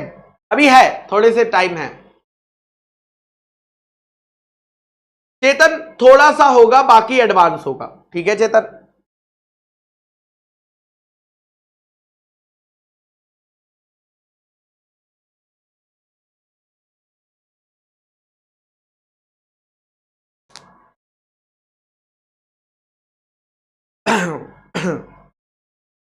जय बेटा डाउट इंजन में डाल देना, सॉल्व करवा दूंगा, डोंट वरी। जो भी डाउट होगा डाउट इंजन आपको दिया हुआ है, इस तरह की क्वेरीज के लिए हम सॉल्व करवा देंगे। हाँ वंस मोर, हाँ नाचिए सर, पैसा दिया है, नाच के दिखा दीजिए। बेटा बैच में मुझे लगता है मुझे सिंगिंग की फीस 500 रुपए एक्स्ट्रा ऐड कर देनी चाहिए, क्या बोलते हो आप लोग? मैं कहूंगा कि देखो 500 रुपए में एक्स्ट्रा सिंगिंग की फीस चार्ज करनी चाहिए मुझे, ताकि मैं सिंगिंग जो चल रहा है वो भी पैसा मिलेगा ना।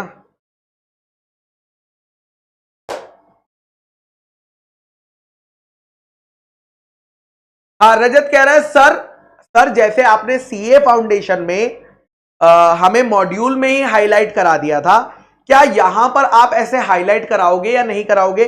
बेटा जो भी हाईलाइटेड पोर्शन है रजत बेटा, वो मैंने अपने हैंड रिटन्स में हाईलाइट करके दिया हुआ है। आप चाहो तो उस सेम चीज को अपनी किताब में हाईलाइट कर लो, ठीक है रजत बेटा? चलिए आइए तो कॉन्सेप्ट पे चलते हैं दोस्तों। होल्डिंग कंपनी और सबसे पहले मैं आपको होल्डिंग कंपनी और सब्सिडियरी कंपनी पढ़ाता हूं। देखो क्या होता है ना, holding company and subsidiary company, क्या कॉन्सेप्ट जो है ना, ये आगे भी काम आएगा, कई जगह पर काम आएगा, इसलिए बहुत ज्यादा जरूरी है सीखना। फाउंडेशन में कहीं पर काम नहीं आया था, लेकिन यहां पर आगे जब हम चैप्टर्स पढ़ेंगे ना तो काम में आएगा दोस्तों, ठीक है? सीए स्टेशन बेटा तुम्हें लेक्चर 1 देखने की जरूरत है, ठीक है? वहां बताया मैंने। तो होल्डिंग कंपनी और सब्सिडियरी कंपनी दो कंपनीज के बीच की रिलेशन बताती है दोस्तों। क्या बताती है? दो कंपनीज के बीच की रिलेशन बताती है। ये रिलेशन बनने के दो तरीके हैं दोस्तों। कितने तरीके हैं? ये रिलेशन बनने के दो तरीके हैं दोस्तों। तरीका नंबर 1, मेथड नंबर 1 और मेथड नंबर 2। आसान वाला तरीका पहले सीखोगे कि मुश्किल वाला? सर आसान वाला। चलो फिर आसान वाला तरीका तो है मेथड नंबर 2 में, ठीक है? मेथड नंबर 2 में,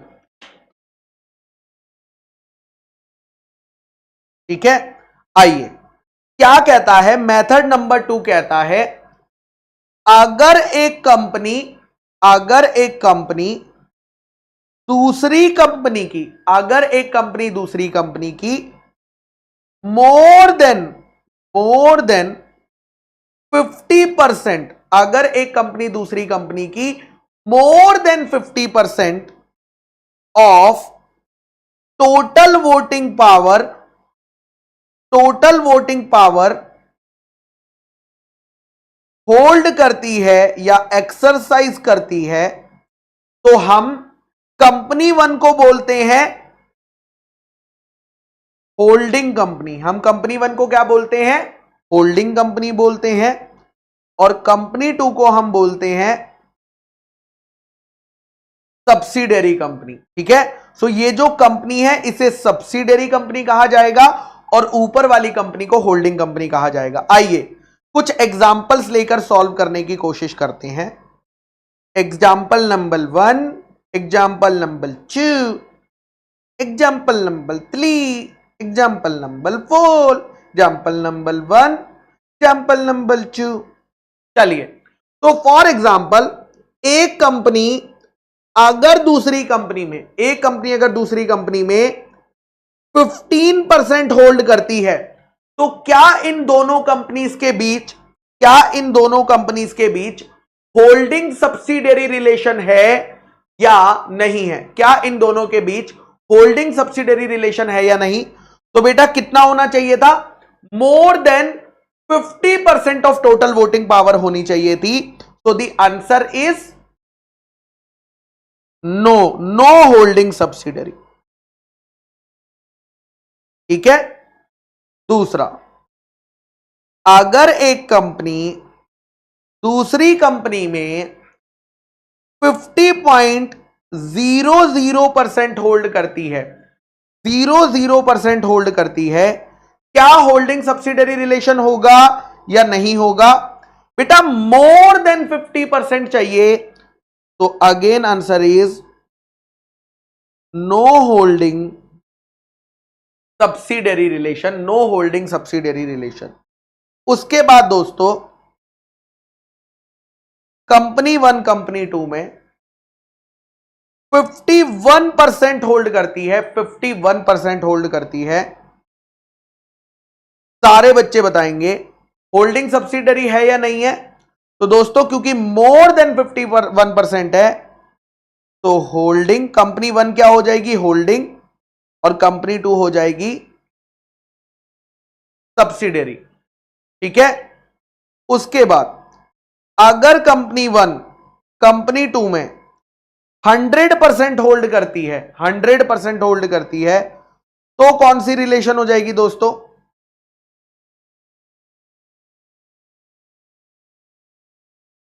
तो भी दोस्तों होल्डिंग सब्सिडियरी हो जाएगी, होल्डिंग सब्सिडियरी हो जाएगी। चलिए ओके, अब एक प्यारा सा क्वेश्चन आता है, मुझे बताओ होल्डिंग सब्सिडियरी रिलेशन बनाने के लिए हमें मिनिमम, आप बताना कौन सा सही है, मिनिमम 50% चाहिए, एटलीस्ट 50% चाहिए, मिनिमम 50% चाहिए, तो 50 फिर से 50 लिख दिया मैंने, सॉरी, मिनिमम 51% चाहिए, 51% और मोर चाहिए, मोर देन 50% चाहिए। बताइए कौन सा आपको सही लग रहा है, A B C D E.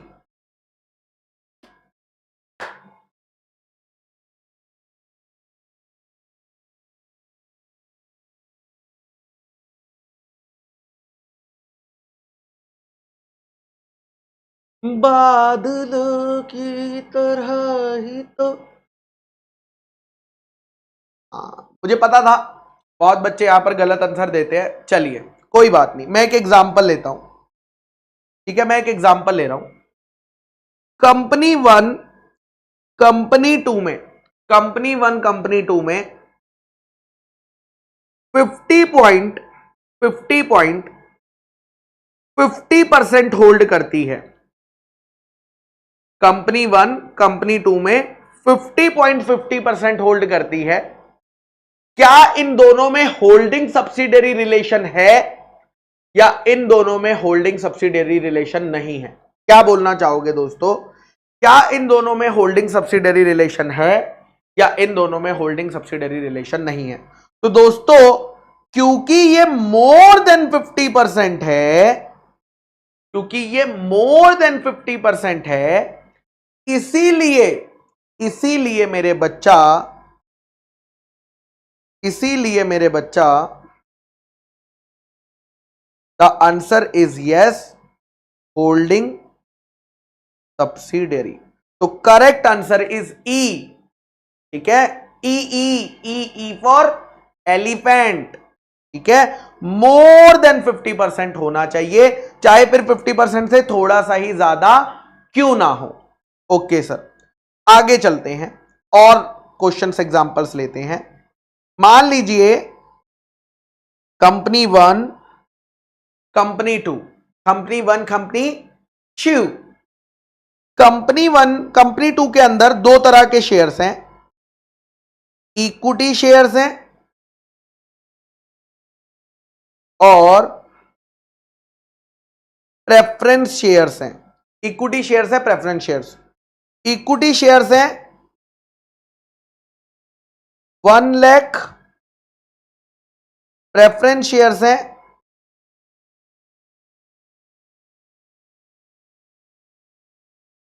1 lakh, total shares हैं 2 लाख। कंपनी 1 कंपनी 2 में होल्ड करती है, कितने शेयर्स होल्ड करती है? इक्विटी शेयर होल्ड करती है 10,000, इक्विटी शेयर होल्ड करती है 10,000। ठीक है, ओके, 10,000। और प्रेफरेंस शेयर्स होल्ड करती है पूरे के पूरे 1 लाख। आपको बताना है होल्डिंग सब्सिडरी रिलेशन है या नहीं है दोस्तों, आपको बताना है होल्डिंग सब्सिडरी रिलेशन है या नहीं है।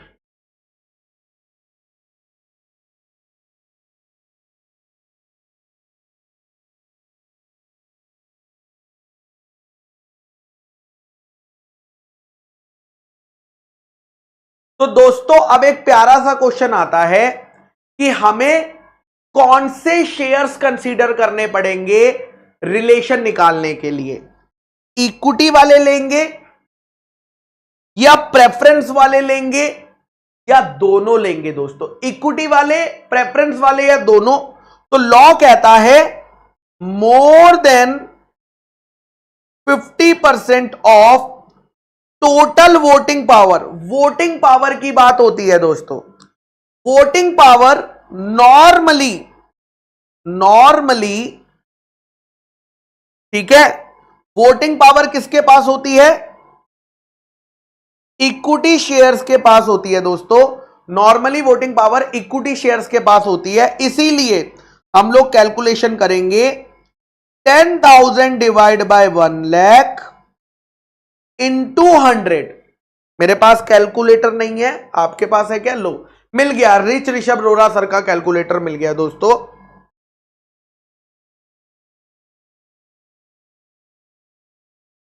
ठीक है, आइए 10% आ रहा है बच्चों कैलकुलेटर पे, मैंने चेक कर लिया, बिल्कुल मेरा कैलकुलेटर ठीक चल रहा है। कभी रिस्क नहीं लेने का बच्चों कैलकुलेशन का एग्जाम में। आपको देखकर लग रहा होगा आपको कैलकुलेशन पता है, रिस्क मत लेना बेटा, कैलकुलेटर सही करना, चाहे कितनी भी सिंपल ही क्यों ना हो। अब 10% है तो हम कहेंगे नो होल्डिंग सब्सिडियरी रिलेशन, ठीक है। लेकिन दोस्तों हम आपको एक चैप्टर सिखाएंगे, चैप्टर नंबर 4। कौन सा चैप्टर सिखाएंगे? Chapter number 4, share capital and debenture. उसमें सिखाएंगे section number 47, voting rights of share holders. Voting rights वाले सेक्शन में लिखा है अगर प्रेफरेंस वालों को 2 साल का डिविडेंड नहीं मिलता, अगर प्रेफरेंस वालों को 2 साल का डिविडेंड नहीं मिलता ना दोस्तों, तो उनके पास भी वोटिंग राइट्स आ जाएंगे। तो अगर मैं कहूं, अगर क्वेश्चन में गिवन है, अगर क्वेश्चन में गिवन है preference shares has not received dividend for 2 years, dividend for 2 years. अब आपको बेटा दोनों लेने पड़ेंगे कैलकुलेशन में। क्यों दोनों लेने पड़ेंगे? बिकॉज अब इक्विटी के पास भी है और प्रेफरेंस के पास भी है। तो यहां पर हम लोग क्या करेंगे, अब 10,000 plus 1 lakh divide by 1 lakh plus 1 lakh into 100, 1 lakh 10,000 divide by 2 lakh into 100। नहीं आदित्य, ऐसा कुछ नहीं लिखा है लॉ के अंदर।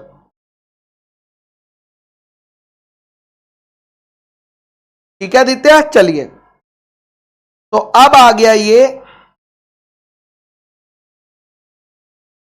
55%। दिख नहीं रहा है क्या? थोड़ा सा इधर हो जाता हूं। 55% तो होल्डिंग सब्सिडियरी रिलेशन बन गई। क्लियर है सभी को? नॉर्मली हम इक्विटी शेयर्स पे ही कैलकुलेशन करेंगे, बट अगर क्वेश्चन में क्लियरली मेंशन है कि प्रेफरेंस शेयर्स के पास भी वोटिंग राइट है, तो फिर दोनों ले लेना दोस्तों, फिर दोनों ले लेना। ठीक है, ओके सर, आगे चल सकता हूं? यस सर, आगे चल सकते हैं, हम आपकी बात को समझ गए। अभी तक हम लोग ले रहे थे सिंपल एग्जांपल, जिसमें हम देख रहे थे डायरेक्टली, जिसमें हम क्या देख रहे थे? डायरेक्टली देख रहे थे। यस आरती, मेंशन होगा, ठीक है। अब एक और चीज है, आप ना इनडायरेक्टली भी सब्सिडियरी बना सकते हो, इनडायरेक्टली थ्रू सब्सिडरी, अपनी सब्सिडरी के थ्रू भी आप होल्ड कर सकते हो। सर एग्जाम्पल देकर बताओ, हमें ऐसे बिल्कुल कुछ समझ नहीं आता है। बिल्कुल बेटा, आइए देखिएगा, मैं 2 एग्जाम्पल ले रहा हूं, company 1, company 2, company 3। Company 1 company 2 में होल्ड करती है 60%, कंपनी 2 कंपनी 3 में होल्ड करती है 30%, और कंपनी 1 कंपनी 3 में होल्ड करती है 40%। अब हमें रिलेशन बतानी है कंपनी 1 एंड कंपनी 2 के बीच, कंपनी 2 और कंपनी 3 के बीच होल्डिंग सब्सिडरी, और कंपनी 1 एंड कंपनी 3 के बीच। ठीक है, तो सबसे पहले कंपनी 1 और कंपनी 2 के बीच क्या रिलेशन है दोस्तों? कंपनी 1 और कंपनी 2 के बीच क्या रिलेशन है?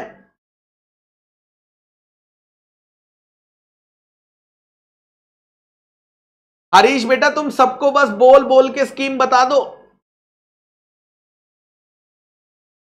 ये बातें बताई नहीं जाती हैं। ठीक है,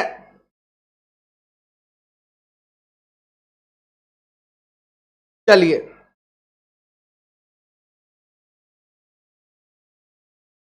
आइए, तो कंपनी 1 और कंपनी 2 में क्या रिलेशन है दोस्तों? 60% है, 60% है, होल्डिंग सब्सिडरी का रिलेशन है, होल्डिंग सब्सिडरी का रिलेशन है। ठीक है, ओके। कंपनी 2 और कंपनी 3 में क्या रिलेशन है दोस्तों? कंपनी 2 और कंपनी 3 30% होल्ड करती है, 30%। तो नो होल्डिंग, हो सकता है कोई और रिलेशन हो बट होल्डिंग सब्सिडरी का नहीं है। No holding subsidiary relation, no holding subsidiary relation. उसके बाद दोस्तों, ठीक है, अब आता है कंपनी 1 और कंपनी 3 का। अब ध्यान से देखना, कंपनी 1 डायरेक्टली कितना होल्ड करता है, प्लस अपनी थ्रू सब्सिडरी कितना होल्ड करता है, थ्रू सब्सिडरी कितना, डायरेक्टली होल्ड करता है 40%, और अपनी सब्सिडरी के थ्रू होल्ड करता है 30%। अपनी सब्सिडरी के थ्रू होल्ड करता है 30%, डायरेक्टली 40%, सब्सिडरी के थ्रू 30%। तो यहां पर दोस्तों क्या बन जाएगी, टोटल हो गया, कैलसी पे देखो 40 + 30 कितना आ रहा है, कह रहे 70 आ रहा है सर। तो ये हो गया मेरे बच्चा 70%, तो होल्डिंग सब्सिडरी। समझा क्या लास्ट वाला सभी को? कंपनी 1 और कंपनी 3 समझा कि नहीं समझा?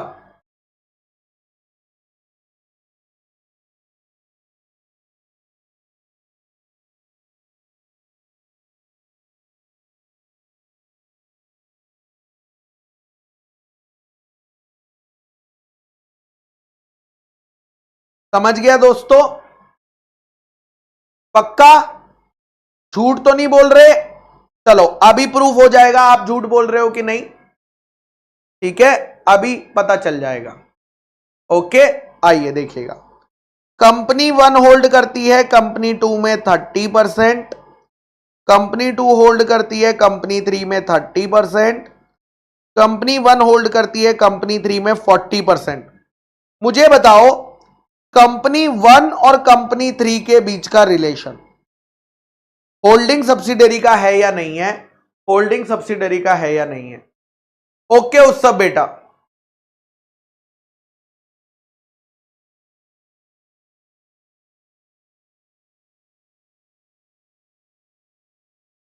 वेरी गुड आदित्य बेटा।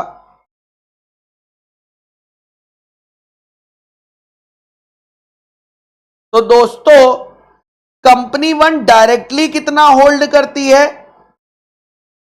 प्लस थ्रू सब्सिडरी कितना होल्ड करती है, अपनी सब्सिडरी के थ्रू कितना होल्ड करती है। तो देखो सबसे पहला क्वेश्चन आता है, क्या कंपनी 1 और कंपनी 2 इनमें कोई रिलेशन है क्या? नहीं, ये तो 30% है ना, तो no holding subsidiary relation. Company 1 और कंपनी 2 में होल्डिंग सब्सिडरी रिलेशन नहीं है, होल्डिंग सब्सिडरी रिलेशन नहीं है दोस्तों, क्लियर है। तो इसीलिए डायरेक्टली 40%, बट अपनी सब्सिडरी के थ्रू कितना करती है? अरे कंपनी टू तो सब्सिडरी है ही नहीं ना, नॉट अ सब्सिडरी। जब कंपनी टू सब्सिडरी है ही नहीं तो ये वाले परसेंटेज को मत लेना, 0%। यहां पर ये क्यों लिया था? बिकॉज कंपनी टू सब्सिडरी थी। बट यहां पर क्यों नहीं लिया?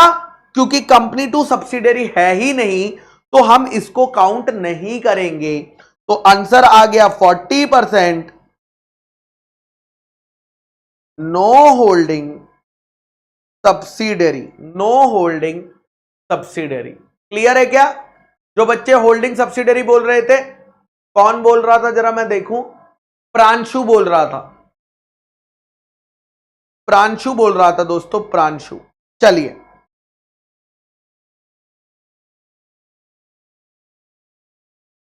Got it, very very very very goods. आगे चलते हैं थोड़ा सा और एडवांस। आपके प्यारे गुरप्रीत सर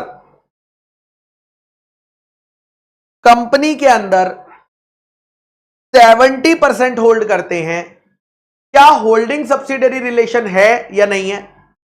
क्या होल्डिंग सब्सिडरी रिलेशन है या नहीं है? देखते हैं कितने बच्चे बता पाएंगे।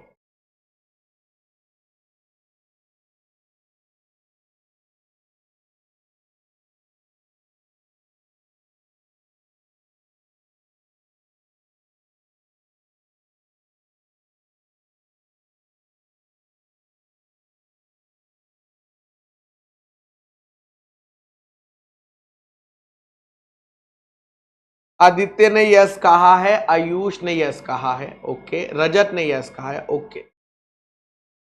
उत्सव तो चला गया था बट फिर वापस आ गया, उसने भी यस कहा है, ओके। तो दोस्तों मैंने आपको बताया था होल्डिंग एंड सब्सिडरी, ये जो है ये दो कंपनी के बीच में रिलेशन बताती है। क्या गुरप्रीत सर एक होल्डिंग कंपनी है क्या? अरे गुरप्रीत सर तो नेचुरल पर्सन है, कंपनी नहीं है दोस्तों। गुरप्रीत सर क्या होल्डिंग कंपनी है क्या? अरे दोस्तों गुरप्रीत सर एक नेचुरल पर्सन है, क्यों भूल जाते हो? गुरप्रीत सर एक नेचुरल पर्सन है। होल्डिंग सब्सिडरी का रिलेशन हम दोनों कंपनीज के बीच में निकालते हैं, दो कंपनीज के बीच में निकालते हैं दोस्तों, ठीक है। और इसीलिए यहां पर होल्डिंग सब्सिडरी रिलेशन नहीं होगी, क्योंकि यहां पर दो कंपनियां नहीं है, so no holding subsidiary relation.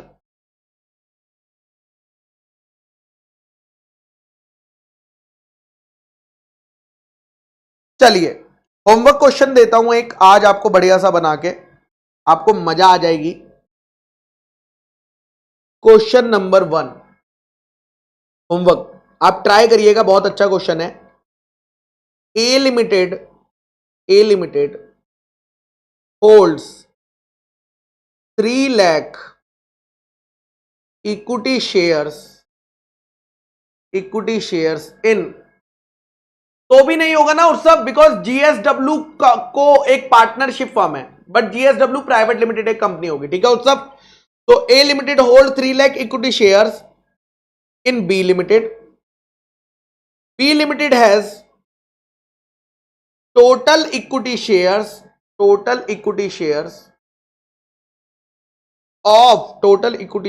of rupees नहीं, नंबर ही लिख देते हैं, टोटल इक्विटी शेयर्स ऑफ, अबे चल क्यों नहीं रहा है बा, चल जा, 5 लाख।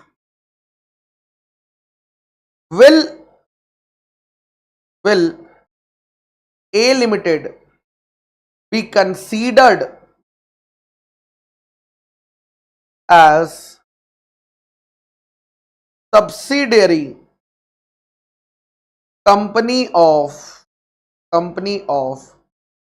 B limited? 3 मार्क्स दोस्तों, ये बहुत ही प्यारा सवाल है, बहुत ही देखने में इजी बट है नहीं इजी, सिर्फ ये सवाल दिखता इजी है।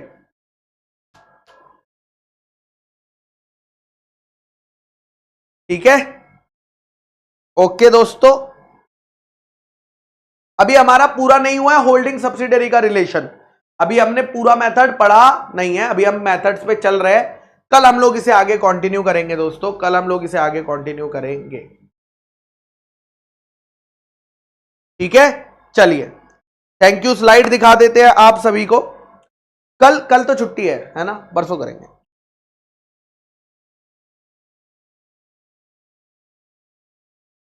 ठीक है, टाटा बाय बाय, ख्याल रखना अपना।